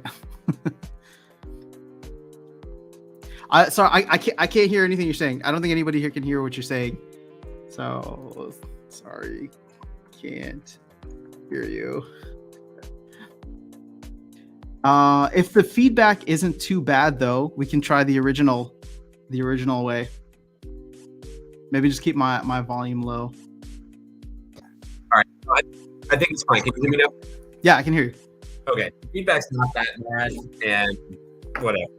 No, let's do it. First of all, man, you and I have probably been long overdue for a chat, so it's good to have you on. But I know that there's a reason today specifically. YGG is running a sale. I think one of the better opportunities out there for this end of year sale. So I just wanted to give you a chance to throw the pitch out to folks here, because I was thinking about doing a group buy, but I think whatever I do will probably be small peanuts compared to what YGG is putting together. So appreciate you guys opening up the opportunity to everyone. Yeah. So Josie B and I were chatting about what we were both kind of group buy stuff together. I had started Flex, and she had started hers. And we found out that we had a lot of the same contacts, but we also had some different contacts. And we were able to do, we started totaling up and realized, gosh, we're going to get to 100 million. Nice. And we were both talking to John 16-bit on this. Wait, did you say 100 million? 100 million. Oh, 100 million DEC. Oh, dang, he just pieced out. I guess I scared him with 100 million. All right, we'll give him a second to come back. What? Yeah, there you are. I've transferred my volume up, but apparently it refreshed. But yeah, so 100 million DEC. Okay. And we were actually both talking to John and said, hey, look, if we can go even higher, then can you give us some more? And so he went and talked to Aggie and agreed that they could do this champ tier. And we quickly hit that. And we said, okay, well, now we're going to be at 200 to 250 million DEC. Can we do a super champ tier? And they were like, all right, time out. You hit the limit of what we can give you for discount stuff. But as it is, the way the deal stands right now is you buy a minimum of 100 packs, so 400,000 DEC and 40 vouchers. And for that, the minimum buy-in is 400,000 DEC? Yeah. Okay, 400,000 DEC and 40 vouchers. Okay. Yeah, and 40 vouchers. That's 100 packs. There's some other groups, like, for example, Hawks 21's communities, Team Philippines. I think Dwayne's got a group that he's organizing, and they're kind of coming into our larger group. So each of those communities will get their own wallet, meaning that when the team gives us packs, we'll just distribute them straight to Hawks 21. And then he'll go on and distribute. Okay, we could still do something like that if folks want to do a less than 100 pack buy. Okay. Yeah. I like that idea. You can support whatever you want for your community. Do I just send it to a specific account? Yeah, so you'd send to either me or Josie B. And we have a spreadsheet that we're keeping up with where we're logging everything and pulling together. So if you look at the rich list for DEC right now, I'm going to refresh it here on Splinter Cards, but Josie B was sitting up there at 187 billion right now, I think, is where her checks out. Let's see. Is it back online yet or no? Oh no, it's off. You're right. I just refreshed it. Now it's gone. All right. But yes, we're at 187 million DEC that we've collected so far, and that doesn't include mine or a bunch of other people that I know are going to add. So I think we'll hit 250 million or so. Okay. So 250. Hold on, I just want to know 250 million. That's your estimate right now? Yeah. Is what 62,000 packs. Damn. For some reason 250 million seems like way more, but that's a good chunk. Well, it is, because so for that 62,000 packs that you're describing, then we do 85% bonus, so that's going to be 114,700 packs. Okay, so we'll move the needle towards at least 11 million by the 9th, right? Yeah. So here's what will happen there. Crypto Eager is also doing a big group buy. His is organized differently. For us, you buy the packs, we'll give you the bonus. For each of those packs that you buy, you'll get your promo card, and we're going to do the math to give you your percentage of the airdrop deals. So if you buy 375 packs, Mhm. then times add in the 85% bonus, and you'll end up with something like 692 packs. And so the last airdrop card, Red Panda, is 675 packs. So you'll get at least one of each airdrop. And for people who buy less than that, or who buy more but not enough to get a guaranteed card, what we're going to do is sell any extra cards that we get and all of the gold foil cards that we get, and then we'll distribute the DEC proportionally out to people. So you'll get kind of much back based on if we get good RNG. Gotcha. Okay. Um, My question with this is that, have you talked to Crypto Eater at all? Or I think yeah. I wanted to know what kind of appetite the community had for the end of year. And I was just like, if everybody came together, how much pressure could you put on the team to give that super champ deal? So Crypto Eater, I think a few of the people that were with us switched over to him, and there's different deals like his. Mhm. I think he's now doing 2,000 DEC. You should hear from him directly, but I think what he's doing is 2,000 DEC per pack. So basically like 100% discount is the way to think about his. But unless you're a really large buyer, he keeps your airdrop cards. So, so he's not going to manage. There's a lot of work. I imagine so. Yeah. Doing all this distribution after the fact. And so he's giving people a larger discount or bonus, depending on how you think about it. But then he's going to keep the airdrop as his like offsetting the cost for managing or doing it's a lot of work. I mean, I was willing to do it. It's just like I was willing to do it for the community if they want to do a group buy here. But I was like, why do all that work and I still might just do it but work with you because I think we can get a little bit more value from that. Yeah. And so like we are foregoing in the champ tier deal. There's things like the so the way we can do that bonus, sorry, the Joker just emailed me. He's DM'd me. He's talking about putting his buy together versus with Crypto Eater and get all that. But wait, who messaged you? Do what now? Well, I forgot. I didn't hear who messaged you. Oh, the Joker. So there's another group buy. Okay. Well, yeah, Legendary Dragons is putting their group buy together. Gotcha. And, okay. We're trying to figure that. Let me just message. Let him know I'm on your stream. Do you think? Yeah. So Neil, it sounds like, or Jarvie, it sounds like we have Neil and the CLP thing, Crypto Eater, and then Josie's with you, right? This is part of YGG. Yeah, Josie's with me, and Neil's deal is cool. He's doing the CLP deal, and I think it's 2,700 DEC per token, but it's completely minnow friendly because you can just go and buy one token. Yeah. And you were talking about the math. This is the other kind of thing with deals. We're going to close our buy on Friday. Okay. Crypto Eater is probably going to close his buy today or tomorrow. And so he's going to soak up somewhere between 100 to 125,000 packs, I think, for his deal. And I think there were 288,000 packs left. So that'll get us to about 150,000 packs remaining. And between now and Friday, 75,000 packs are going to get burned.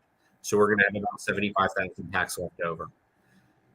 We've already got confirmation from John 16-bit and Yava that as long as you buy before the 11 million, all of that counts.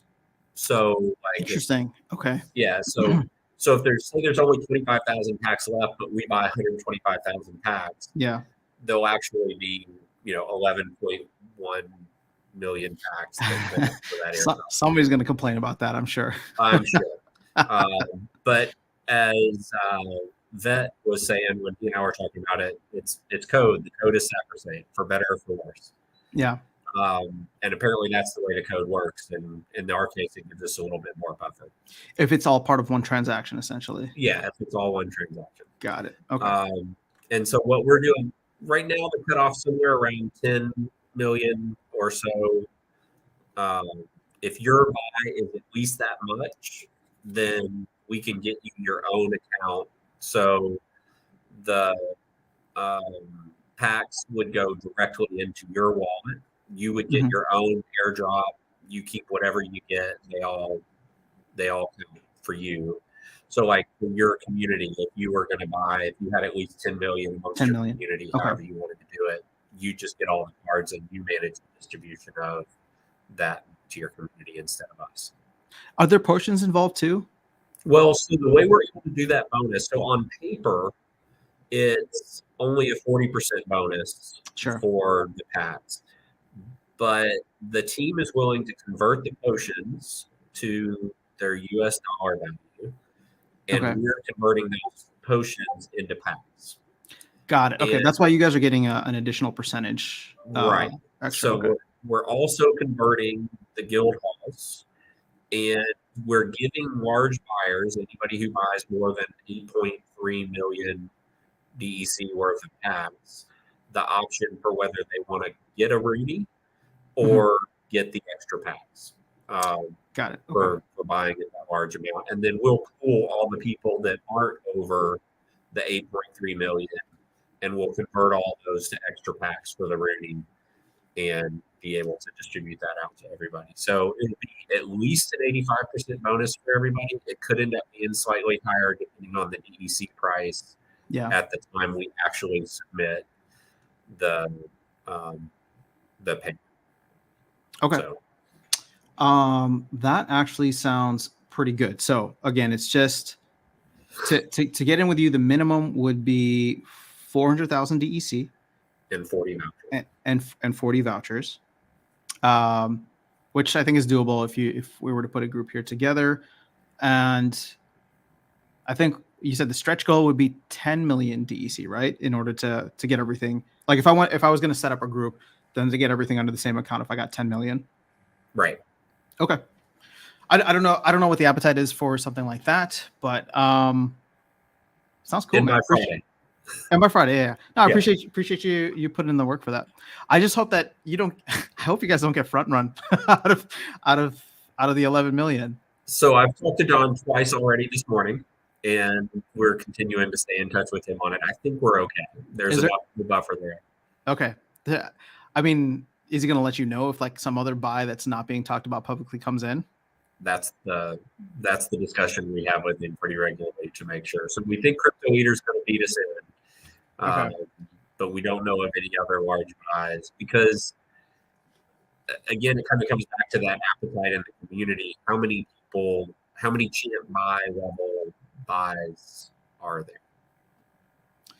And so, if you're going to try and front run us with a gold tier buy, you'd be better off just putting your buy in with ours and getting a higher percentage bonus than what you'd be able to do on your own.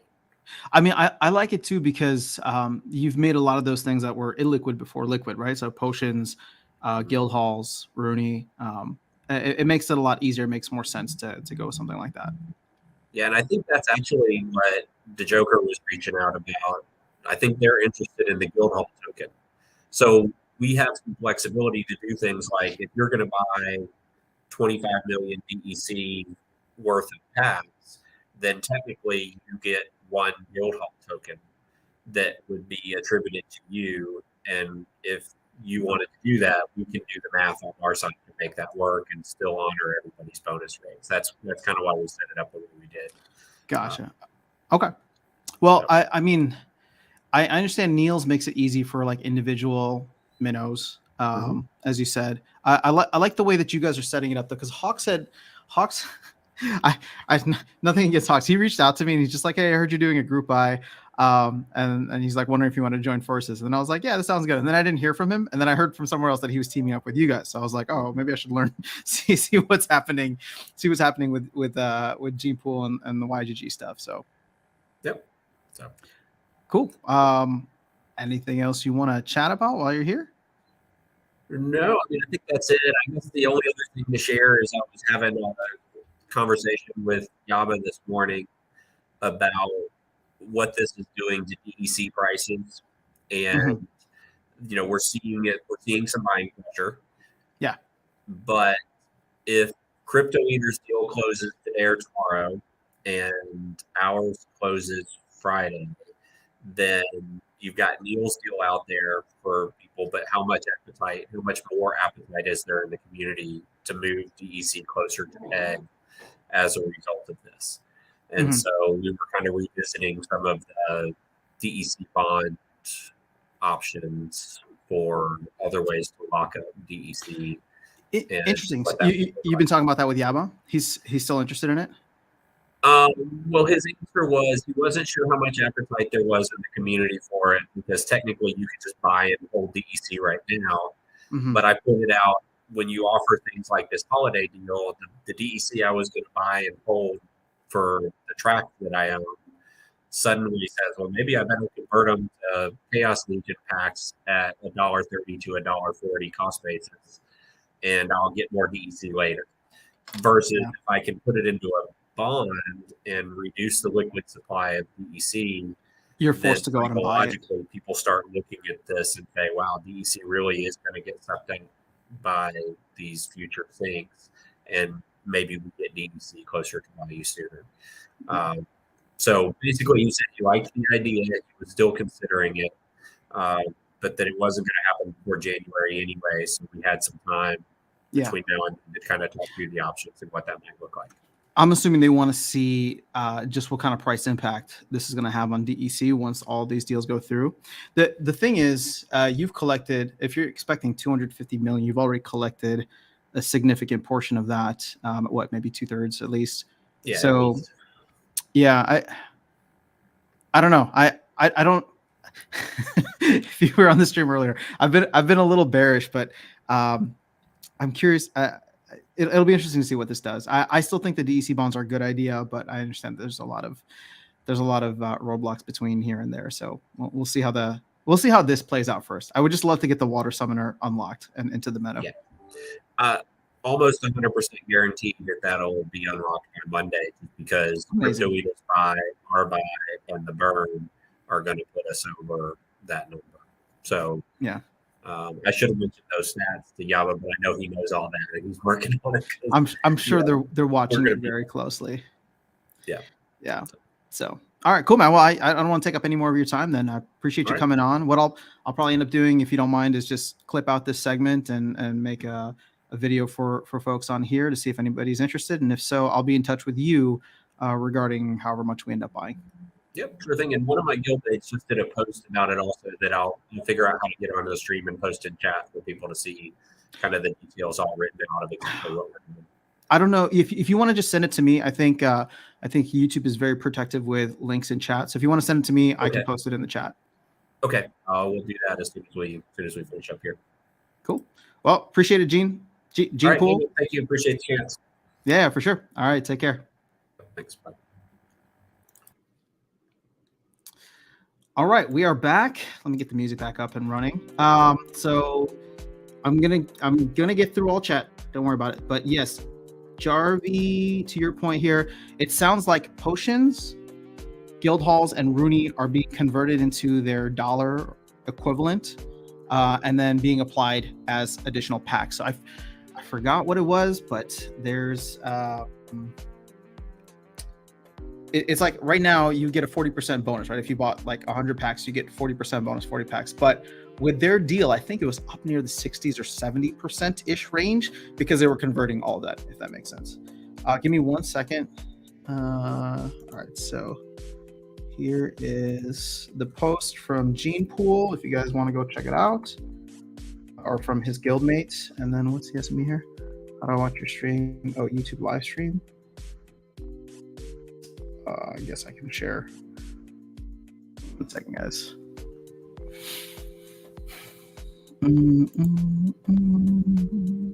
then I will catch up on chat. Appreciate you guys being patient, but hopefully that was helpful. And actually, so Dennis is saying 185%. Amazing. So if anybody here is interested and doesn't want to do the minimum buy on their own, what he said, 400,000.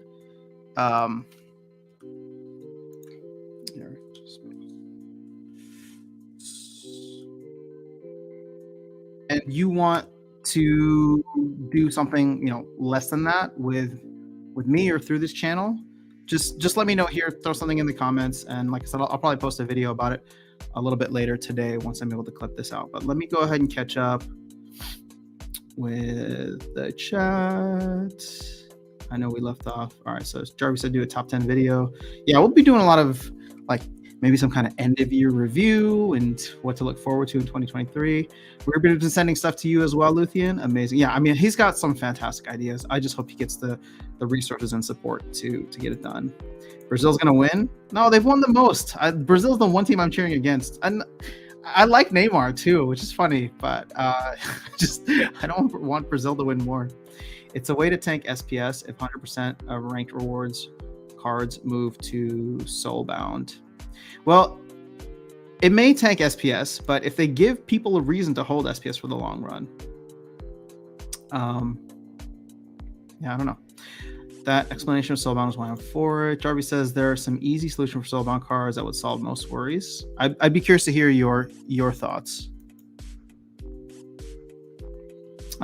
Same as Gladius cards. Okay. Soulbound cards are cool. Plus they said they wanted to try and aim for half and half. I don't know what people... Oh, did they say they wanted to aim for half and half? I missed that. I thought everything was going to be Soulbound from here on out. That's what it sounded like they were moving towards. So the Josie B account that is collecting DEC for YG is one of the largest DEC holders. So, but we have proof of time already in Guild Brawls where you have to play to get Gladius cards. I agree, Piga Smur. You're absolutely right. That's a good point. Yvonne, say my name was on my release radar for Spotify. Let's go. Look at that. Holy Auto-Tuna getting out there. That's amazing. Okay. Oh, Brandon, you were the one who reached out to Gene for me. Thank you very much for that. Wait, Brandon, I'm curious. Aren't you going to be part of the CLP project? Aren't you like connected with Neil? I mean, thank you for connecting me with Gene. That was great. I do want to give, I mean, if Neil ever wants to hop on, or Crypto Eater, I do want to give them a chance to throw their pitches out there. I wasn't trying to, I know Neil. Sorry, not Neil. I know Gene Pool. We got to meet and chat a little bit, so I definitely wanted to give him the opportunity. But if there's other things out there, this channel isn't to pick sides. It's just to inform. D-Tuff, we love Gene Pool. Gene Pool's great. Gene Pool, and I don't know if he's here or not, but Gene Pool, you share so much information for free with the community. You become one of the most active voices. And here's the best part. There's a lot of active voices in Mav Chat and Discord that are either like salty, that are either too hyped up, that are too whatever. I just appreciate that you always bring constructive stuff to the table. And so I don't, again, I don't always agree with everything, but I don't always agree with everything for everybody. But I feel like you bring a really good balance of constructive things to the conversation. So I appreciate that. Also, I don't know how you're in Mav Chat like 24/7. That's I would lose my mind, but I'm impressed the fact that you're able to handle everything that's going on in there. So P Gutsmer says basically, I don't think we want to de-emphasize new players more than we already are. Everything is already skewed towards OG as it is. Look at alpha tournaments. It's a tough thing, guys. I don't know. So yeah, Soulbound cards for awards, just such a bad idea. What if it is half and half? Are you guys okay with half and half? He's already here. Yes, he is. Oh, I'm behind on chat. 10:06. Oh shoot, we're like 25 minutes behind. All right, already bad enough with Gladiator ones. What's up, Anna? Good to see you again. All right, next great idea is Soulbound SPS. Eternal gatekeeping is never good in a competitive game. I don't disagree. And even current players with bad RNG will be pissed off at Soulbound cards. I mean, they're moving towards this, right? So at the very least, it's gonna happen. So I'm trying to think of like how, because here's the thing, while people are really upset about this, and I'm not saying that you guys are wrong, right? I'm just saying that it's gonna happen. So there's a level of acceptance that I've already reached that it's going to be there. So I'm trying to see the benefit and the value. Now, I want to give people who still strongly disagree with it, hopefully a path towards making a change within the game if it ends up being as detrimental. But I don't think you'll be able to do that complaining about it now. I'm not trying to complain about you complaining to me. That's fine. What I am trying to say is that it's going to happen. And so I think that we need to see what this looks like in, I don't know, 6-ish months from now, and then reevaluate. I agree that there are some very negative aspects about it, but I don't know if we're overinflating those at this point. All right, so we got to that question, Jarvie. How many pools out there? I think we heard at least like 3, maybe 4. What was the other one? Something. All right. Is there a goal for promo cards? If so, I think he said they're going to sell them and send the equivalent DEC. What's up, Dice 12? How are Rooney and Town Halls? So I think it was Rooney, Potions, and Town Halls that are all going to be converted. Icy Flow in the house. Yuki in the house. When is this main thing's going to be done? I think they said it's going to be a long time, iHorse. Today they're updating the database as well. Oh, got a neck creep right here. It's not my neck. It's like right there. TMI. All right. When are you guys going to submit your giant group buy? I don't believe you were talking to me. If you're talking to Gene, that was on the 9th. Yep. He got some already answered. If you do huge buy, you get multiple town halls. I think it's just going to be the DEC equivalent, Jarvie. I think after this buy, we see Legendary Water Summoner. Hopefully. Switzerland will make it. I hope. Does anyone notice the value keeps going down and they want us to keep the money into the game like a huge sinking ship? I keep chasing my tail. You don't have to buy any more horse. In fact, I don't know why people are buying. I know why I'm buying. And it's because I still need to level up my deck. But if you have a ton of cards, you don't have to buy already. All right, Jarvie, I'm not sure if this is answered. Oh, okay, you were responding, Jarvie. How about no more town halls? No, if there's no more town halls, then I can't do the 5 biggest takeaways. That way, aggro can't keep taking advantage of us paying attention. If he did all these changes without town hall, the game would already have gone under. Think about it. Oh, the salt is real. iHorus. Nobody's forcing anybody to be there. Gene Pool knows his GLX. Talk about it. No GLX hype on this channel. I'm scared of it. It's 85% bonus packs, 9% if you are in YGG or trust someone from YGG to buy it for you. Cool. What the hell after sound made the? Oh, are you from Brazil, Leandro? All right. Well, I'm not trying to cheer. Actually, no, I am trying to cheer actively against your team. But I agree with this sentiment. May the best country win. So I just want to see somebody who hasn't won before. I mean, look, if Brazil wins, it's not going to change my day or my life. So, if it makes you happy, then I hope for your sake it does happen. I just won't be cheering for it. Thanks for having me on, Gene Pool. Oh, this is Gene Pool. Oh, you are so welcome, Gene Pool. It was great to chat. There currently no reason usually to hold SPS. If SPS becomes the only way to earn in the game, it'll add even more self-pressure SPS. Yeah, so I tweeted this out earlier. I was really bearish this morning. I'm selling more SPS now than I was before. So, I'm just in the interest of transparency with you guys. Now, I am continuing to stake whatever I receive from staking rewards. So I'm just compounding that. Anything that I earn from playing the game, I'm also continuing to stake. But I have a chunk in LPs, at which point I was doing half and half, right? So I would essentially stake half, and then I would sell the other half to either compound back into my into my liquidity pools, or to put into the game, or just as my ice cream money, right? So half of that was being staked. At this point, I don't think I'm going to stake any more that I'm getting as rewards from liquidity pools. Liquidity pools for me are like, again, the investment side, right? Not the player side. And I've tried to be very clear about separating the two. So yeah, anything that I earn from like LPs will no longer be going into staking. What I do with that, I'm not sure yet, because I just made that decision this morning. So half went to ice cream money. The other half actually went into buying cards, because I figured if I'm going to be if I'm gonna ride assets all the way to the ground, I'd rather be them ones that get me some value in terms of being able to play with them. I'm in both. Oh, nice. Okay, very cool. So Soulbound is a joke, and when you say I'm in both, I'm assuming that's for both pools. So Soulbound is a joke. Don't fall for it. We need value, not options. Open your eyes.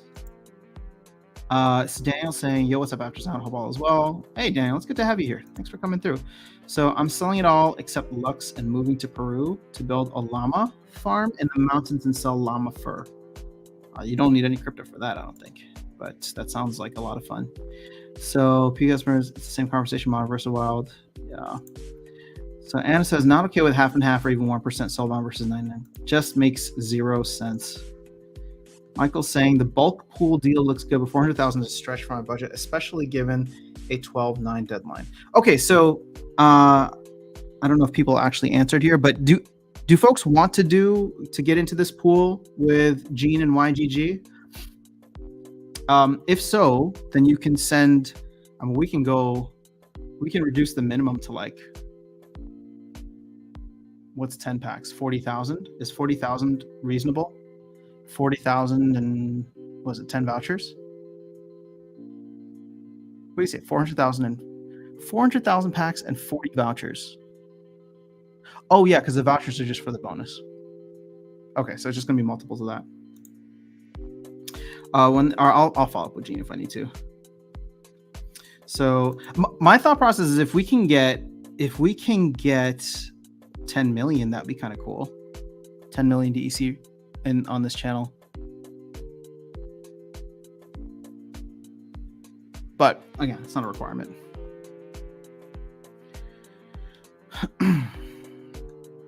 Anna, when they spoke about Soulbound cards on Town Hall, they said they were talking about it,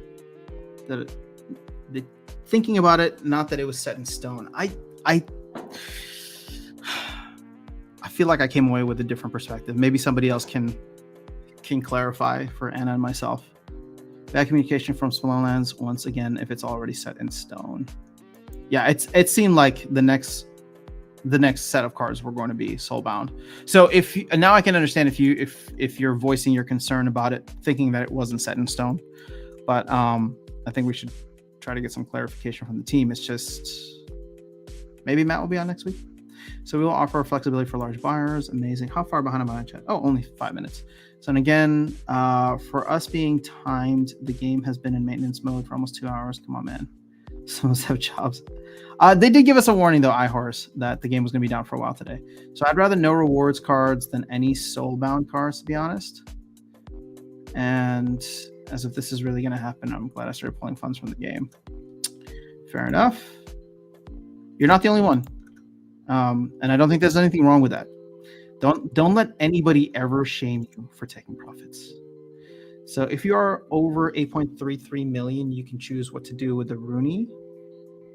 But we get one town hall. Oh, okay. We get one town hall token per DEC. All right, hold up. Why am I being so stupid right now?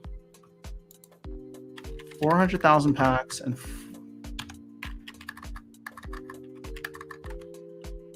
40 vouchers.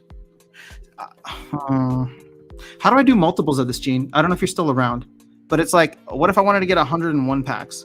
How much would I send you? Like, that'd be 404,000. And how many vouchers? I guess if I'm going to open this up to minnows, I'm just trying to figure out the best way to approach that. Or maybe if people are going to do significantly less, we'll send them over to Neil. All games have maintenance, just patience. So DCA, I do like me some GLX, and I'll be fine being candid about the risks too. I mean, you've put a lot out there for GLX. I think you're the biggest GLX whale right now. You're selling SPS when it's even lower. Oh, Neil, I keep calling you Neil. Sorry, Gene's back. All right, what are we talking about? Can you hear me? Hey, can you hear me? Yeah, there we go. Let me turn the music off. All right, what's going on? Yeah, so for the multiples, So the way we're getting to that percentage.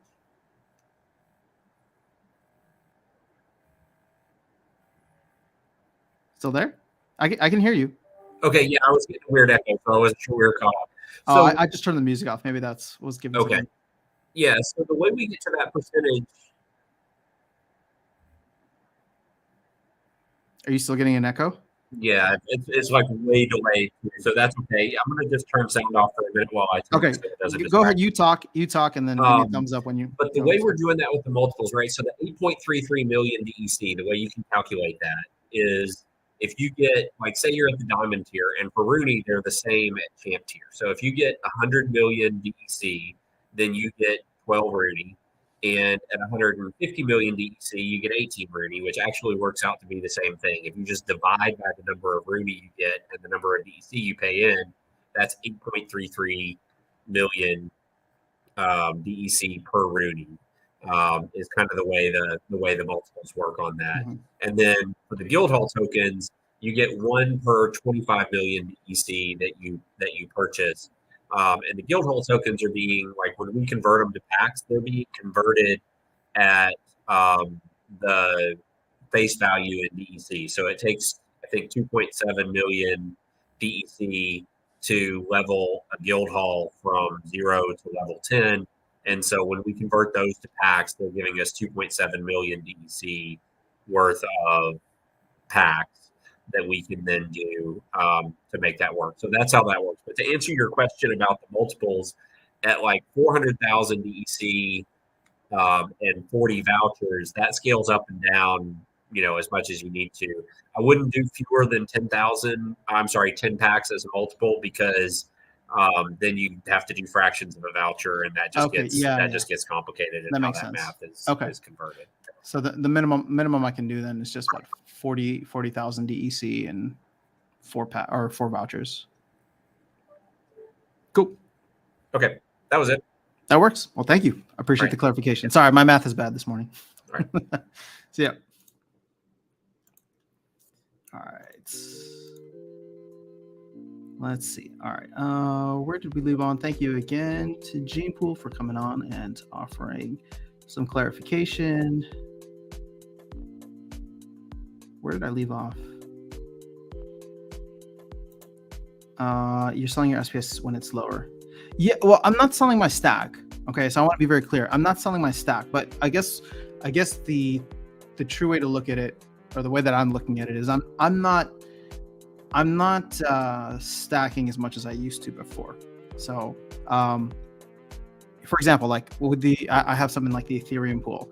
For me, initially, that was a way to get more Ethereum, right? It's just like, oh, well, this is a good way to like have exposure within the game, earn like whatever stupid, like 50, 60%, and then just turn that into ETH. And then I stopped doing that because I figured the upside on SPS would be higher. But I'm here now, and I feel like there's a little bit I feel bad that I haven't been buying more ETH with it. Let's put it that way, because I have a good amount of SPS, and I want to continue earning SPS through playing the game and through the staking rewards that I already have, and through validators, which again I get some from that, and tower defense packs. So I'll be selling a little bit more, because I'll be putting that back into either Ethereum or buying cards with it. So I'm salty lately. It's because they haven't announced anything worth being happy about. More whales getting deals and taking price lower. Not good. Soulbound, not good. SPS dying, not good. Sad. Well, you know what? I think what's been great is that there's options for these deals. I agree that they tend to be very whale friendly. And that's something that hopefully can be improved upon in the future, although I doubt it. But at least there are some fantastic folks like Genepool, like Neil. I don't know Crypto Eater specifically or personally, but there are folks out there who are doing these pools that allow for those with smaller budgets to be able to get in. So if you guys want to do it, we can.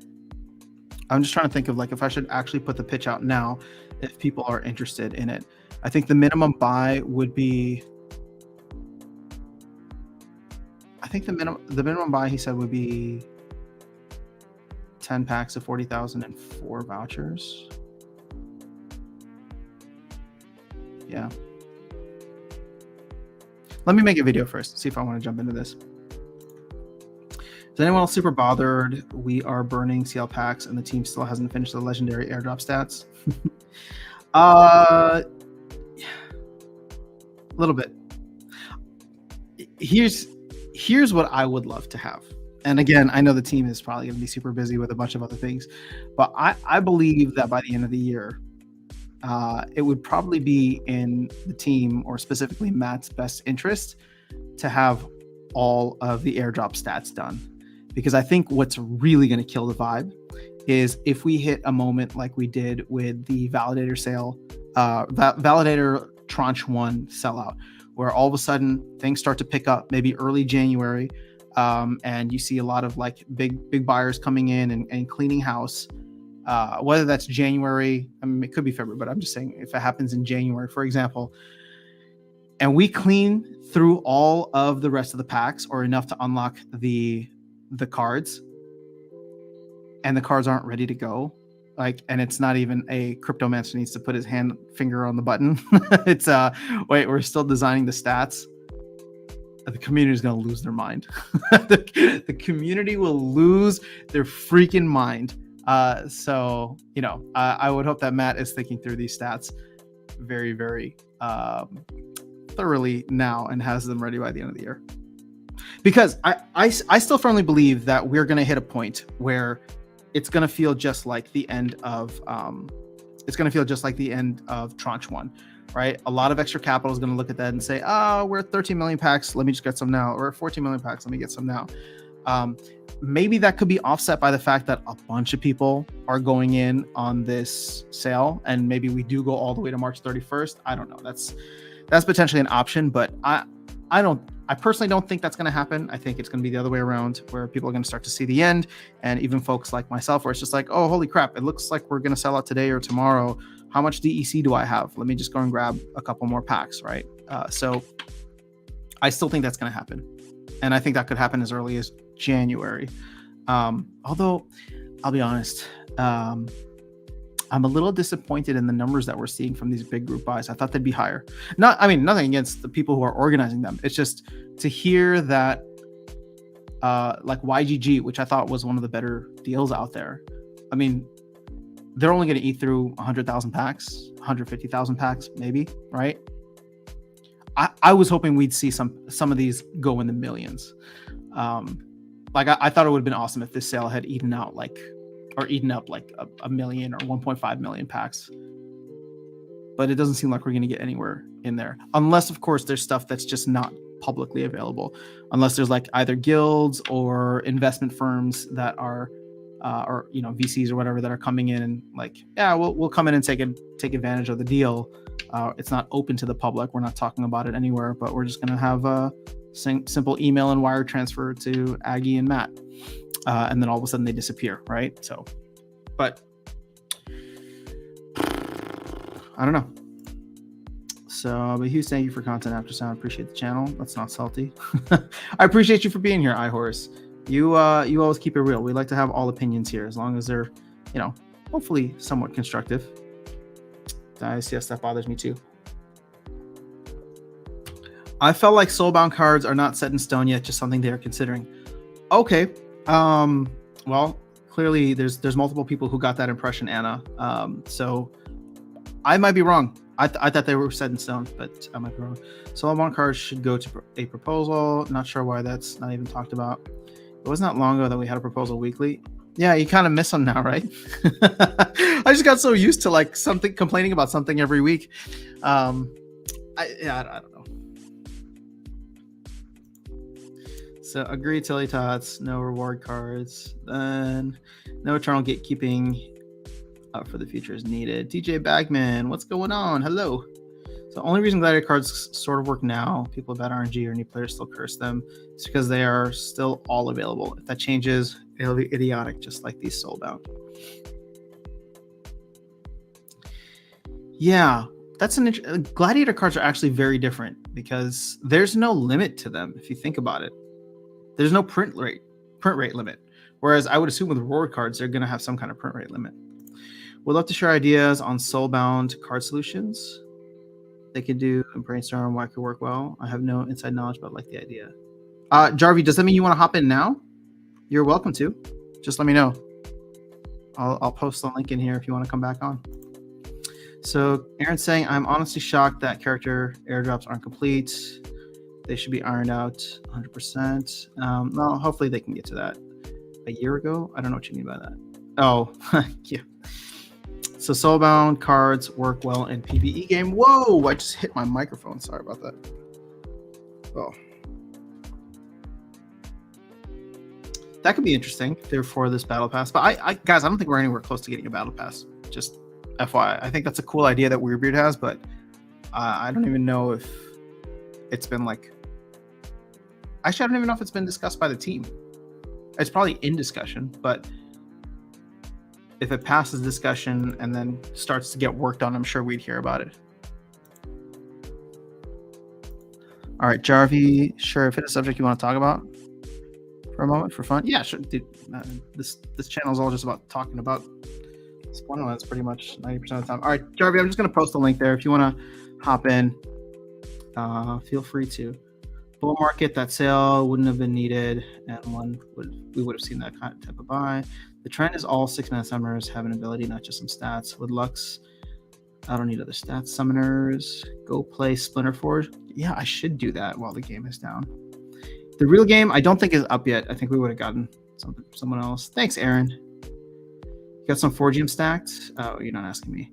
I'm with Dice 12 Luthien's frustration, as the town hall should have let off with the only two things that mattered: CL promo card and CL airdrop summoner. Yeah, I know. All right, we're gonna get Jarvie on here. What's going on, man? Good to talk to you again. I'm doing great. So lay on us your thoughts. How are you feeling about this stuff? Because I don't even know if there's a divide. It seems like a lot of people are just very much against them. But I want to know what you're thinking as somebody who's been around the game for a bit. Soulbound cards. Oh, is that what you want to talk about? Soulbound cards, right? Is that what we're talking about? Yeah. I thought that's what you said. You wanted to give some. Okay. Yeah. Oh yeah, you did. Sure. Okay, go for it. I think. Well, the idea that comes to my mind, because they're talking about, well, what if someone comes in later and they're all gone, or it, like, in my mind, someone that's going to play gold, how long is it going to gold league or champion league? How long is it going to take them to get a card that's worth playing at their league? Whereas maybe they could earn a few in this present situation and then buy the rest up so that they have a card that's worth playing. I think it would be interesting if they did Soulbound. This is just brainstorming. I don't know for sure. I just like thinking of these sorts of ideas. But what if they had like a lineup of like 20 different cards, right? And so then you, like a tech tree and like games that are out there, you're like, I want to go this direction or something like that. Basically, you choose which card you would like to earn first. So you're just earning a bunch of that card, and any time you can like switch over to another one. So anytime a chest has a card, it's, you know which card it's going to be. And so the market is kind of saying, hey, I want a lot of I want this card, and if it's a very popular card, maybe it kind of, sells out faster or whatever, or like kind of goes away a little bit quicker. And the other ones, maybe someone's like, well, I don't really want that one as much, but maybe someone out there's like, I think people are missing the opportunity, and there's not going to be many of these cards out there that are playable, so I'm going to jump in and use that one first. And it's kind of almost like, I'm on team, such and such card. Oh, I'm on this card. And everyone's kind of in a race to try to get that sort of card. And it would, it's just kind of like a setting, like just, this is the card I'm interested in. What if we didn't? Okay, because I like this. It kind of reminds me of like Pokemon. At the beginning, you pick which one you want to level up. Yeah, because there's another problem some people were mentioning. It's like, well, what happens when I fill it up and I'm still getting that card in an airdrop? What do I do with it? And why would I care if it's already maxed out? Well, this solves that problem because they just move on to the next card. Yeah. Well, you know what would be interesting is if there was no print limit on these cards. And I don't Like don't a know what year I'm blind limit to. or something. Well, with an expansion limit. So, for example, like when maybe they do this when Rebellion comes out, and so the moment Rebellion is available, to the moment that Rebellion is no longer in set or whenever what comes after Rebellion, it's just like in these reward Mhm. chests you can earn, and then you can choose your path, right? Start leveling up, but you can't do anything with it. So there's still gonna be this element of like, yeah, newer players come in. They won't be able to max them out, or they won't have the ones from the previous set, but it kind of creates this artificial barrier where if you just stay in modern or with the newest set, then you'll be able to earn those reward cards and play with them. Again, I don't know. Yeah, I mean, I don't guess know what the negative things are, when but Rift Watchers comes out, maybe they just have a new set. It's like, hey guys, you have like, you gotta finish leveling up these cards, play a bunch, because we're gonna have a new set that lasts the whole time that what's Rebellion? What's the name? Rebellion. Rebellion. That the whole Rebellion stays around. These are the reward cards for Rebellion. They just come out at the same time. We all know that they have like a ton of cards that they can't like fill out, at the same time. Or maybe they come out with a new one each month as well. Like they start with 10 and then they just like, it's a fun thing for them to launch. Nate likes that, and they all like that sort of thing. It's like there's a new card inside of the reward choice options, and that will happen each month until. Yeah, I would love for there to be like that. I would love for there to be game meta changes every month, whether that's new cards, something small, right? Or I was saying rule sets would be great too. Are you some people have alluded. Sorry, some people. I am on Starlink still. Yes. Okay, just answer Is that it pausing on you from time to time? No, you're good. Somebody was just asking. Okay. Yeah. But it is winter now, so the leaves on the tree that's right above my Starlink are mostly gone, and so therefore it's doing a lot better. Better reception. That's good. Yeah. Less pauses, less drops. Yeah. All right, I'm sorry, I cut you off. You were in the middle of saying like the monthly thing. Oh yeah. The monthly thing, but then someone else's. I've heard other discussions like they want to be able to sell, and maybe there is still some path towards that. If you can you can burn reward cards now. I don't know if you've covered that on your show, but there's been a bunch of people. I did a video about it, and other people have been talking about how you can do bids or just check the market frequently and find cards. Oh, you did a video about this, right? That they were selling almost below at the burn value. Yeah, but that burn value at peg, right? Which we're obviously still well below peg. Yeah, see, and this is where I disagreed with you on that one. Mm-hmm. So, because that's only if you're looking at it in terms of USD and buying with credits. But if you're buying with DEC, then it's a total different mindset. So true. Yeah. Okay. Fair enough. Because if you're buying a card that you can burn for 20 DEC and you're buying it for 21 DEC, then the only risk would be 1 DEC. But if you're looking at terms of US dollar value, then that's totally different, I guess. Okay. I see what you're. I see where you're getting at now. Okay. Fair enough. Yeah.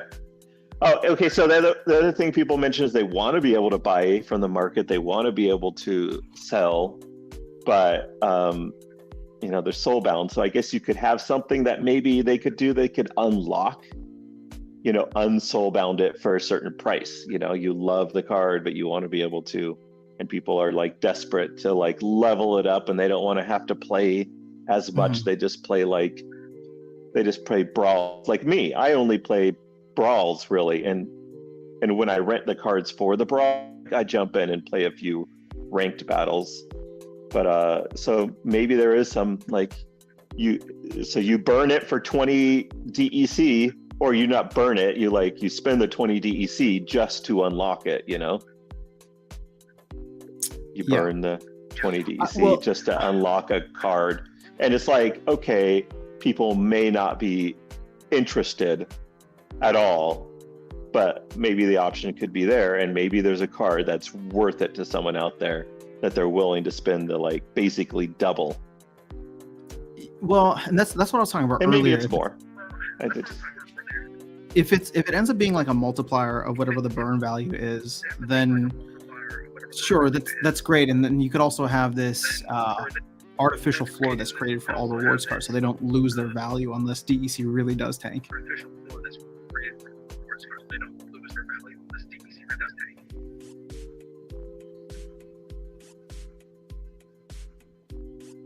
Still there with me? you're back, but yeah, I'm here. There's a little bit of a delay there. All right. I don't know if you heard what I said. Was there? I don't know if you heard what I said. It creates an artificial floor value just in case DEC does tank. Yeah, I don't know. I mean, That's what I heard. Yeah, I don't know. I mean, I don't know if that's a good thing or a bad thing. I agree with the idea of wanting them to be unlocked at some point, just to give access to the older card, or give access for older cards to newer players.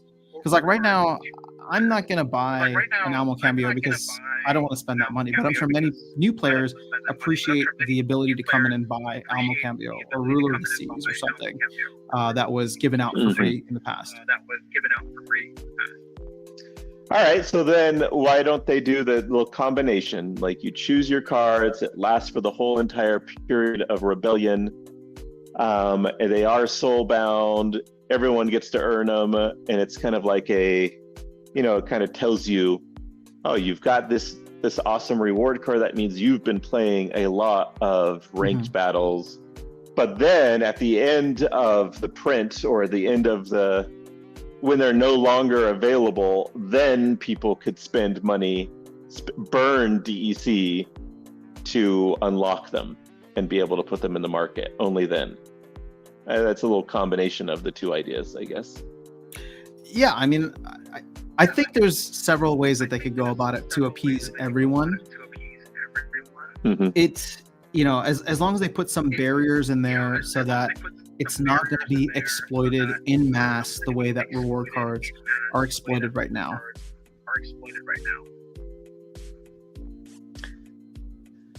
Speaking of which, I can't wait till the market's up and running again so I can go buy some more reward cards that are almost at burn value and Well, there you go.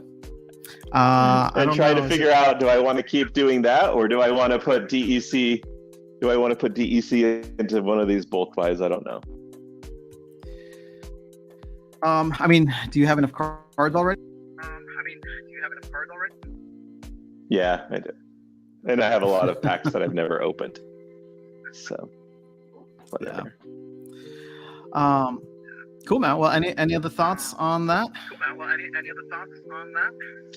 No, that's it. And I'll check back in if Peak Monsters has any news, but just wanted to chime in on that one single topic. Yeah. Let me know. You're welcome on Okay. anytime. Let me know what's happening with Peak Monsters. See ya.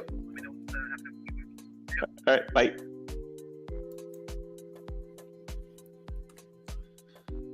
All right. That was fun. We've had 2 guests on today. All right. So let's see. Let me catch up on the chat here. Yeah, another currency for store rewards, soulbounds. It's the solution for them, but it's not a good one anyway. What do you mean by another currency for store reward bound soul cards? Wow, like dungeon. Oh yeah, I really don't want them to launch another token. Soulbound for bronze only? No. There's bots everywhere, so I wouldn't do soulbound for just bronze. Doesn't solve it. It'd have to be available in perpetuity. Soulbound, if not KYC verified. BB Omega, what's going on? If KYC was unique to one account, KYC doesn't solve as much as people think when it comes to, well, maybe with some of the bot farms, but not the other botting activities and practices that are currently being engaged. Would kill scholars though. That's a neat idea. A soulbound currency earned through playing that you can spend at a reward store. The Bitcoin Max is coming out. I really don't want more tokens in this game.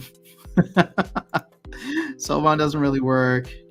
It doesn't in any game long term.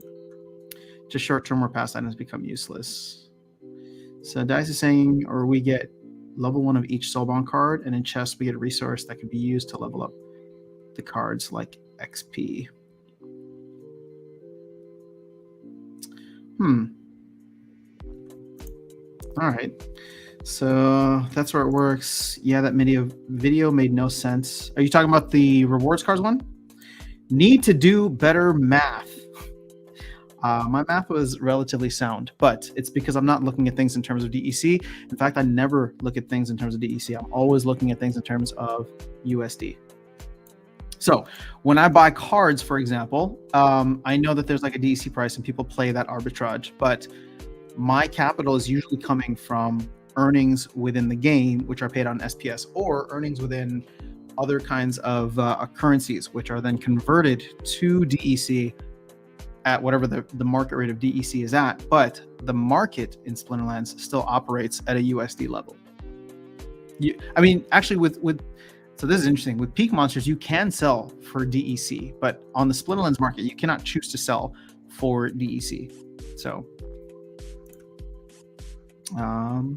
that's all it is. So 1 year Soulbound, then unlocked to the market. 3 month locked at max, or percentage printed.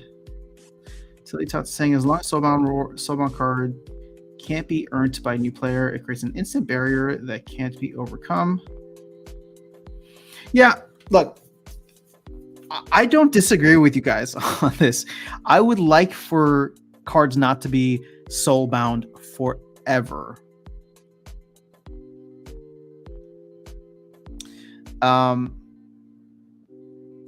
I think it's just a matter of figuring out what are the unintended consequences of offering them to be unlocked at some point, and what do you charge for that, right? I'm all for more DEC syncs because that helps SPS in the long run. But it's like if you're just going to sell it for burn price, that wouldn't move the card price up very much. But maybe setting an artificial floor isn't that great either. So that's a good idea. Reverse card burn has to be unlocked while still available to get. There's echo feedback. Yeah, I think there was just a delay there. Baby Omega, he's using Starlink, which is pretty cool actually. New players can get them when they get unlocked. When does the game come back online? Guys, they said at least 2 hours today. So I think we just passed 2 hours. No, maybe it was when did they go into maintenance? We'll be going out for planned maintenance in 25 minutes. That was at 10, so 10:30. Okay, so it's been 2 hours and 40 minutes. All right, that's fine. You guys can complain about when it'll come back online. But they did say a minimum. Oh no, they said ending by 2:30 p.m. Eastern. They did say it would take a minimum of 2 hours, but their full window lasts until 2:30 Eastern time, which we are still 19 minutes away from. So the Aggie ain't looking at it like he wants it, so everyone has different decks to play with. Yeah, I think it was an interesting concept. Again, I'm not saying that I disagree with it. It's just an interesting concept that makes the game... I don't know if it makes the game even better. It just makes it more of a wild card situation. Like, I play that way now, right? So in Gold, for example, or in Diamond, I don't have all the cards, especially not all of the Untamed cards, right? So when I'm going up against an opponent, I have no idea what they're going to play, which is kind of where Aggie's saying everybody should be at. Because if you're playing at the highest levels, let's say you're playing in Diamond or Champion, and you have a maxed Chaos Legion, a maxed Dice, a maxed Untamed, and a maxed Riftwatcher deck. I'm sure there are several players out there who have those. Yes, the game is interesting still because it's like there's so many different options, but ultimately you're playing with the same cards, and at a certain point, especially because most accounts, especially even at high levels, are botted, you're gonna get bots or people playing the highest percentage chance of winning. And so if If they all have the same cards, those decks or those battles look identical. If they don't have the same cards, though, that's where it gets fun and interesting. Yes, thanks, Darby, for coming on.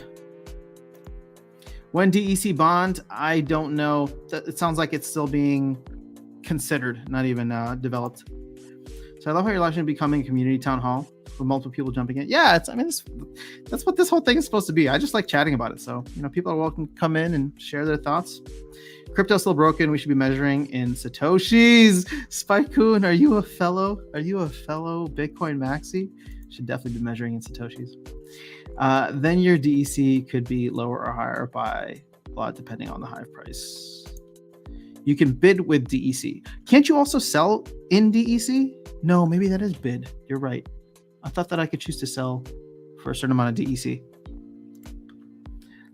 When I say better math, it's because if you don't buy the card and the DEC goes up, you win more USD keeping the DEC than if you bought the card and sold it later when DEC appreciated.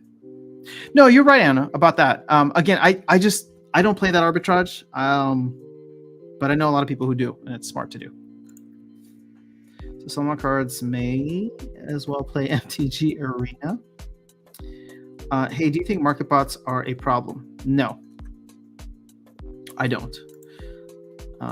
Who wants to buy a llama coat?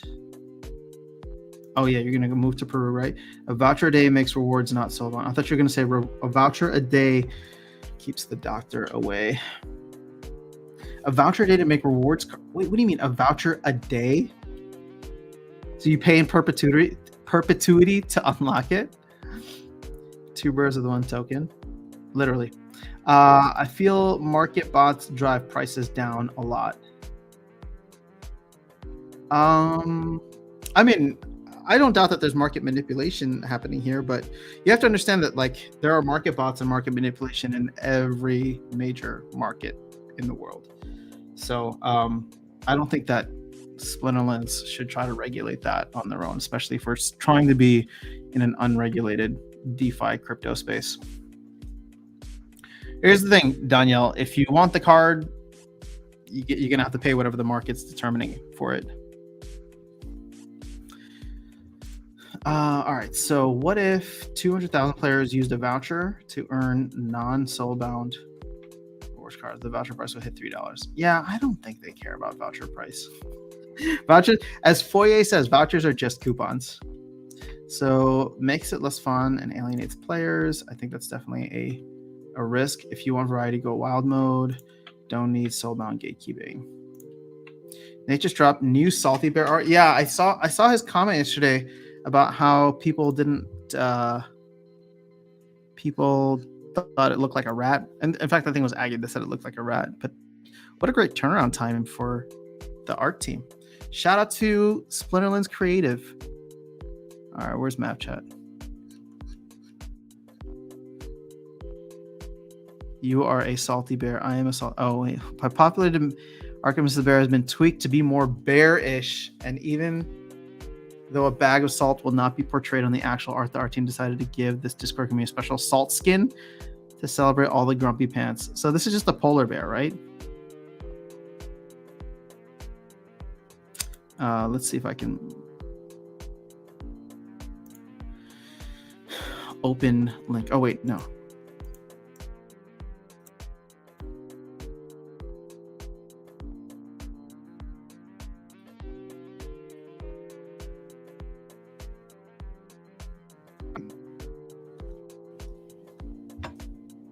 All right, are we back?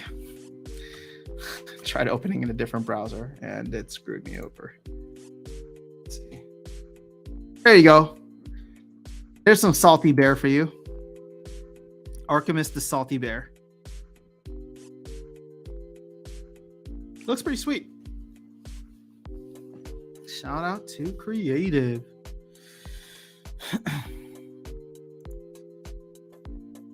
All right. Clearly we're still in maintenance. Is Hive still down too? No, Hive engine looks like it might be back up. There we go. Look at DEC. Oh, did the Portugal game start? Oh, it did. Did they score already? Hold up. Damn, how long have I been streaming? From one game to the next? Isn't there there's supposed to be a 2-hour break in between games. Oh, we gotta turn this on.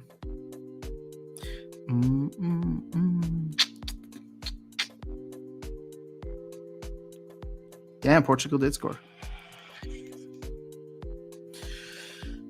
Well, good for them. Yeah, I saw your message, Anna. That's fine. All right, so does look like a rat. Florian's asking, what is your opinion? Oh, hold on. I just want to see the goal here, the replay. Oh, that was a nice shot. Holy moly. All right, so what is your opinion on land expansion and how it potentially affect card market? Let's take the whole waiting game to the side for now, and let's get speculative. Consider monster workers requiring summoner workers, which will require building levels. Amount of workers will also require building levels. Latest alpha from today. When I think about land and the fact that they don't want to build any more land into the mix. Also, why is Ronaldo not playing? Did he get benched? I just saw that he was on the bench. When thinking about that, to me, land is something that like nobody should be able to max out the rewards and earnings and whatever on their land right away.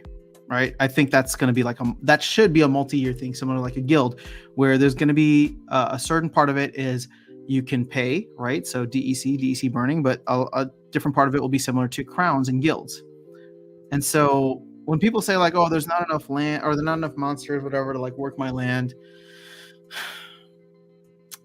we're going to have rebellion. We're going to have more rewards cards. We're going to have more gladiator cards. We're going to have a bunch of stuff in the future. So when I think about land in that sense, I don't think anybody's going to be getting max benefits within like a month or 3 months or even 6 months of when land comes out. So I just see it as a very long-term kind of play, but I don't know. I could be wrong. My idea was better have a bear mauling SBF. A lot of people would like that. I see Flo. I did like that idea. Do you play League of Legends? I don't. Sorry. I wonder if Salty Bear hibernates in the salt mines. Is that salt or cocaine bear? Should have been a bear made of salt. Bath salt. That's not. You're gonna invest in my llama farm and buy a llama. We'll call it Auto Tuna. If you're gonna launch a token to represent ownership in your llama farm, I'll buy a token. I was thinking his abilities should spell out FTX. But all I got was Fury Taunt, nothing that starts with X. You know, guys, FTX is awful, but they're not the only ones that have caused this bearishness. Luna was pretty bad. Celsius is pretty bad. 3 Arrows Capital is pretty bad. Stream the game. Tilly Tots or Assault made out of a bear. Wait, Swiftness, Backfire. Oh, SBF? I was thinking more Enraged, Demoralize, and Slow. Did they say he's gonna be like 12 mana or something like that? Oh, hold on. Why? Who mentioned me in map chat?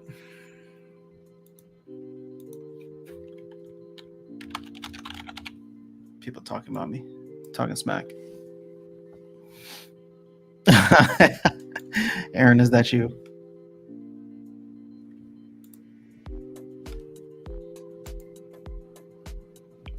I am a salty bear.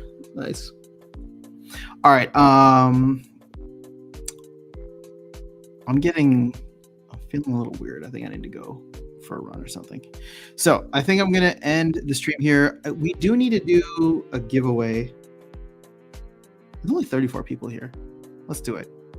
I think I've fallen in love with Death Wheels. So I think we're going to do another Death Wheel. I know that's going to destroy my internet. Unless I can find a better one. Giveaway wheel. But let's close out of a bunch of things that I don't need right now.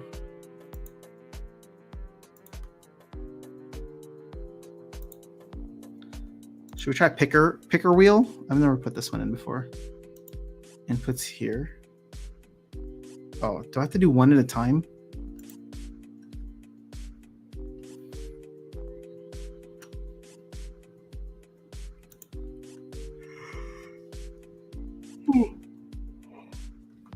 Oh, let's try this one. Maybe this will be less.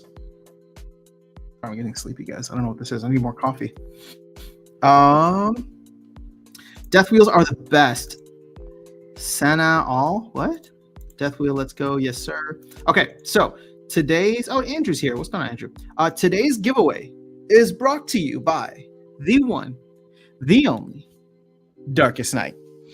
He actually sent this to me over the weekend. I forgot to do it on Sunday, but we did the 20,000 DEC giveaway on Sunday. He is giving away a Genesis League Goals pack. So that'll be the one and only thing on the giveaway wheel for today. What the hell was that? Well, sounds like somebody's doing something. All right, so let's do this. Go ahead and throw something into the chat if you have not chatted in a bit. I'm going to try and make sure that we get everybody in the mix here. Give folks a chance to get in the participant list.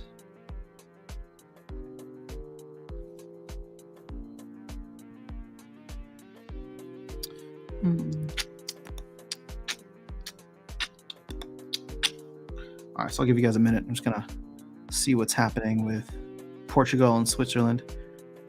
I feel like Portugal's gonna run away with it. Did you guys watch that Argentina game? So good. Argentina and Australia.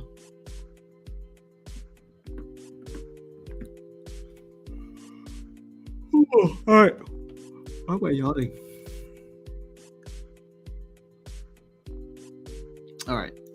Let's pull up the participants. I'm just going to copy and paste this list. This seems way smaller than 30 people that should be here. Let me remove myself. Even though I've chatted. Oh.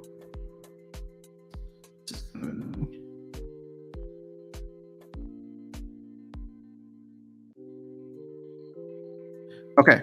I'm going to go through these for you guys. Because right now there's only 17 people here, so we've only gotten like half of the folks who are here. So if you don't hear your name, so everybody please don't type anything in chat for just a couple minutes here. If you don't hear your name, please let me know. Aaron Kennedy, Ultrix, Andrew Johnston, Arup, BB Omega, Crypto Ace, Dice 12, DJ Bagman, Danielle Spirit Guitar, I Horus, Gregago, KL 13, Luthien 12, Old Schoolhouse Brewery, P. Gutsmer, and Virus. So if you're not on that list, let me know. And I can already see a couple of folks here who are not. I think Tuss Reaper Gaming is not. I'm just going to add you on if I see you here. Tuss Reaper Gaming. Maxim Chair. I didn't see you on here either.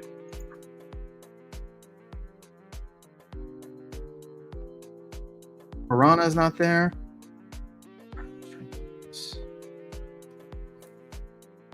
Piranha 90. Pedro Fernandez is not there. Oh, I don't know. Pedro Fernandez.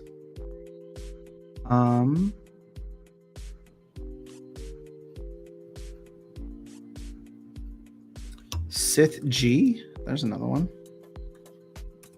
Sith G. Crypto Ace. I didn't see you on there either. Oh no, Crypto Ace is in. So Brandon H. Yeah, where's Brandon? Brandon might have left. Brandon, you still here? You want to get on there?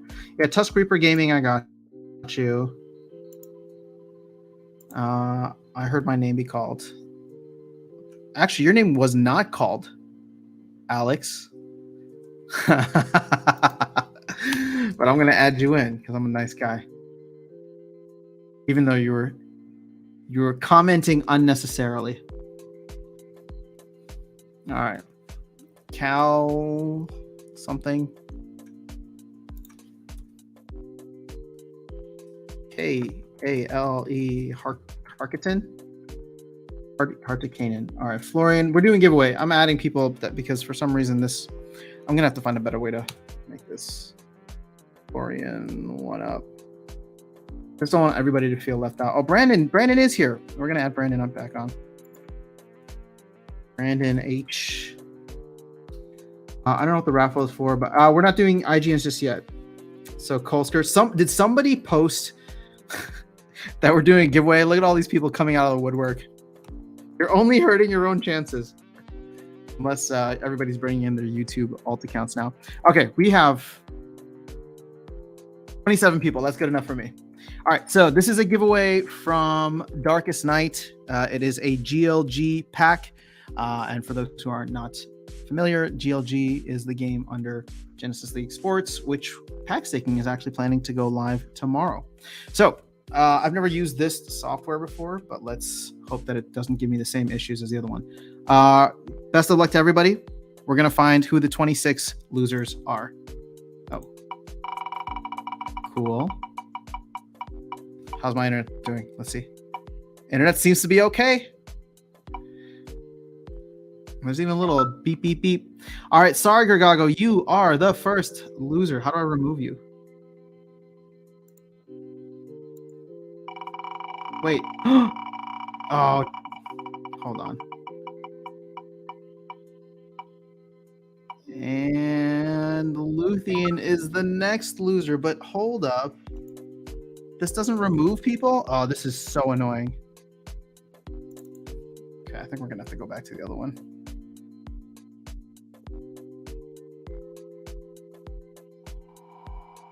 We'll just finish this out today because I've already started here and it doesn't kill my internet the way the other one does.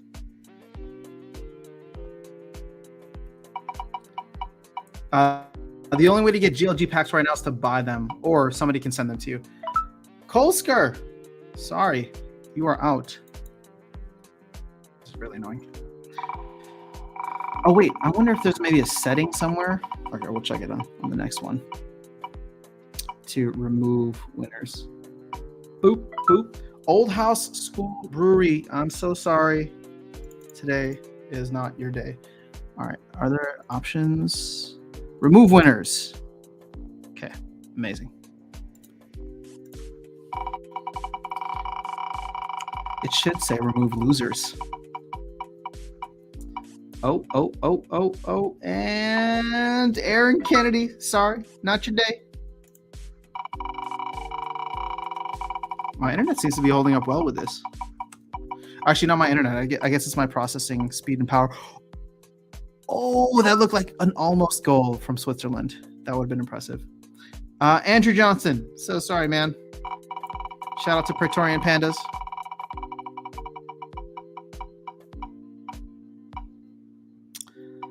Yuki. Sorry, Yuki. Not today. Let's see if it's going to be somebody that I know or somebody that just comes out of the woodwork. And it's okay if you just come out of the woodwork for the giveaways. I still love you. Thanks for being here. If you're just a lurker. Crypto Ace. Sorry, man.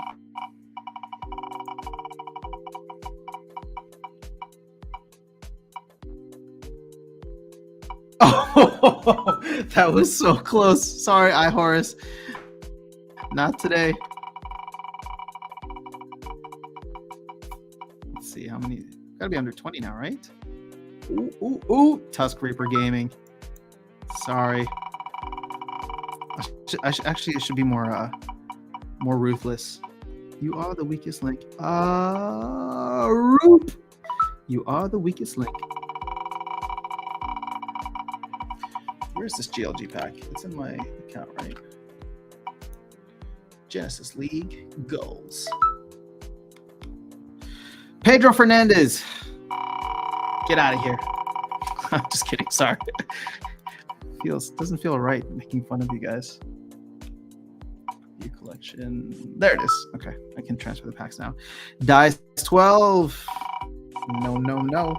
I should get like the little Matumbo meme that goes like this every time somebody gets knocked out. Callie Hartikanen. I know. I didn't spell your name right.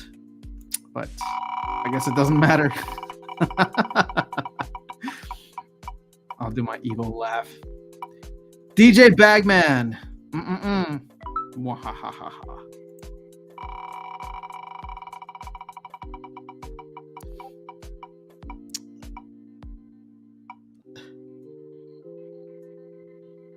Okay, hell, sorry. What if somebody messaged me? What? Okay, here we go. This is for a GLG pack. I have it ready to go on my other computer here. I just gotta type in the name. Ultrix. Today is not your day. No Genesis League goals for you.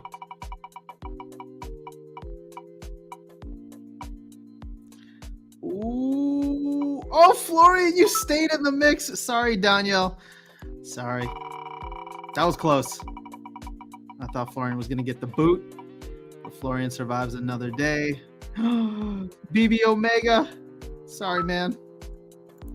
How many? Yeah, we got to be less than 10 now, right? I can't do math. I mean, I can't count fast enough. Oh, Florian, it came back around for you. Sorry, dude. What are we at now? Oh, this still says 23 entries. Oh no! Did I just mess it up? Because I exited? That's some bourgeois. Oh, hell no. Come on. Man. This is so dumb. We can't start over, guys. We can't start over. That's not fair. I'm just so pissed right now.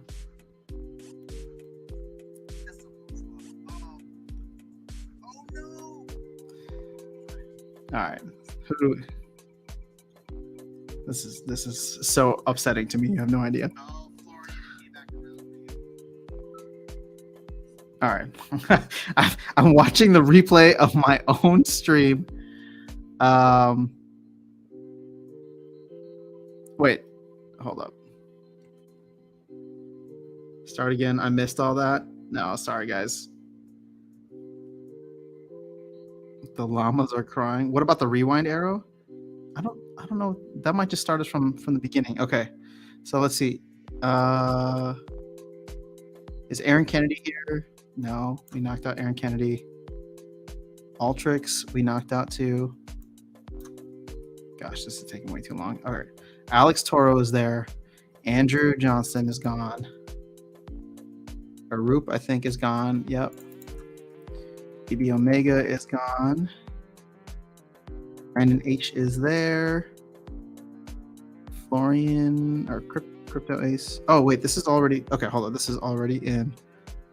Okay, so Crypto Ace, Dice 12, DJ Bagman. Okay, all these guys, including Florian, were removed. This is already in. Orana 90, Maxim Chair is the one after that.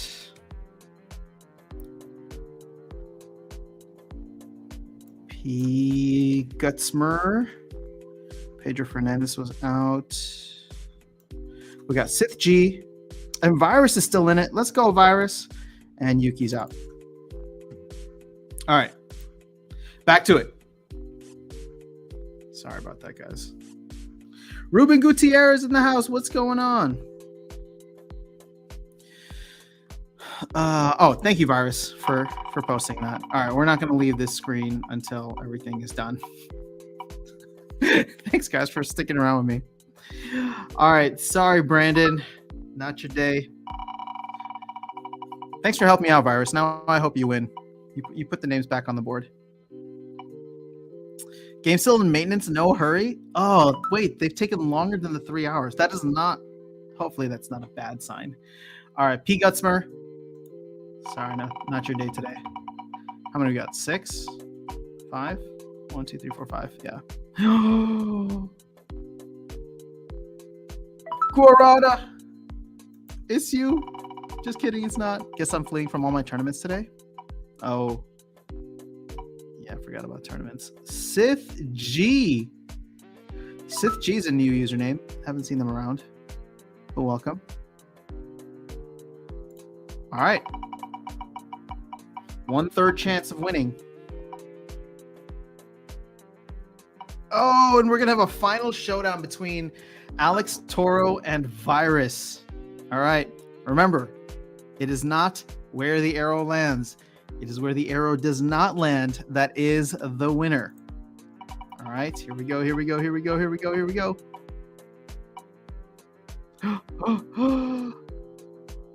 OMG. Did I call it? People are gonna think this was rigged now. All right, Virus. Can I just send it to the Viru 5 IGN? Congrats on winning. See, look, you help out. You're here. You're helping me out. Like karma comes around very quickly, it seems. Yeah. All right. Sweet. So don't thank me. I am just the mailman. Make sure you thank Darkest Night because he is the one who donated this to the stream. So show him some love. I can close out of this now. Let's go. See what's happening here. But yeah, I figure we can. The llamas are sad. I'm sorry, man. I know, Alex. We were so close. GG's to Sith G, whoever else was in the top 4 or 5. He'll want it back if he knew I won. Oh my gosh. Wait, you should definitely let him know you won. Let's see if he's still salty. DEC is 0.0076 on PancakeSwap, staying high for now. I've been pleasantly surprised. Usually I don't think it's much of an arbitrage opportunity because Hive Engine will be slightly higher on both SPS and DEC. Yeah, see, look, like it's slightly higher. I think there's way more volume here, which sucks because like you look at something like PancakeSwap or that other one called Uniswap, and there's just not enough. Wait, what the hell? Arc Energy. There's just significantly less volume, and again, I don't know how much to trust these numbers, but see, there's nothing happening on Uniswap. Check that out.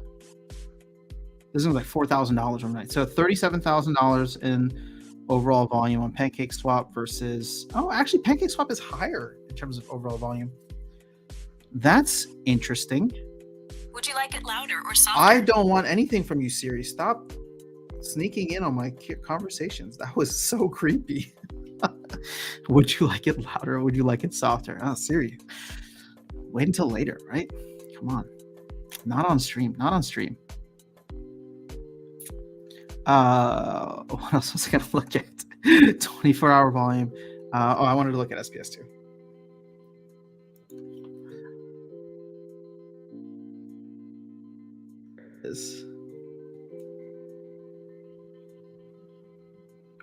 What was this? I mean, not that it really matters, but what was it? That's some whale games right there. SPS volume. So, 24K. Whoa, $1 million worth of volume on LBank and Huobi. That's interesting. Dude, look at this thing. This dwarfs every other platform. We're only 33K here. All right, so this is where the whale games are being played then. If this is accurate, I don't know, like outside of Splinterlands, I would have never heard of LBank before.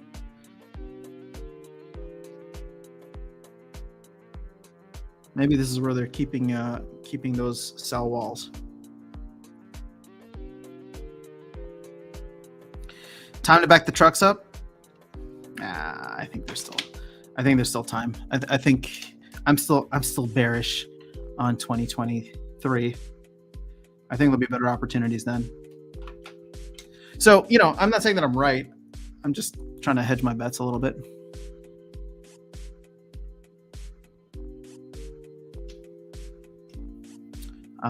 So, still earning and staking and all that fun stuff, but I haven't seen anything from the team.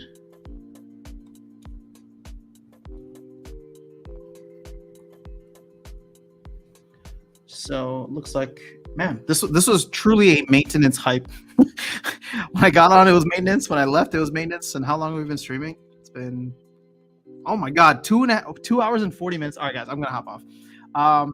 Thanks so much for hanging out. One last pitch. If you guys are interested, the Holy Auto Tuna NFT is out and available now. If you missed the video, there's a video, there's a Peak D post. You can probably find links to it in the video descriptions. So check that out. I'll be doing more fun stuff with giveaways separately for this. There'll be giveaways for the channel always, of course, but I'll be doing the giveaways for this on the channel as well, probably Thursdays. But I'm going to make a post about this in a little bit to figure out the future and when to get these giveaways started. But thanks for hanging out with me, guys. As always, it's an absolute pleasure. You guys make the days fun. And all it gets USDT. Yeah.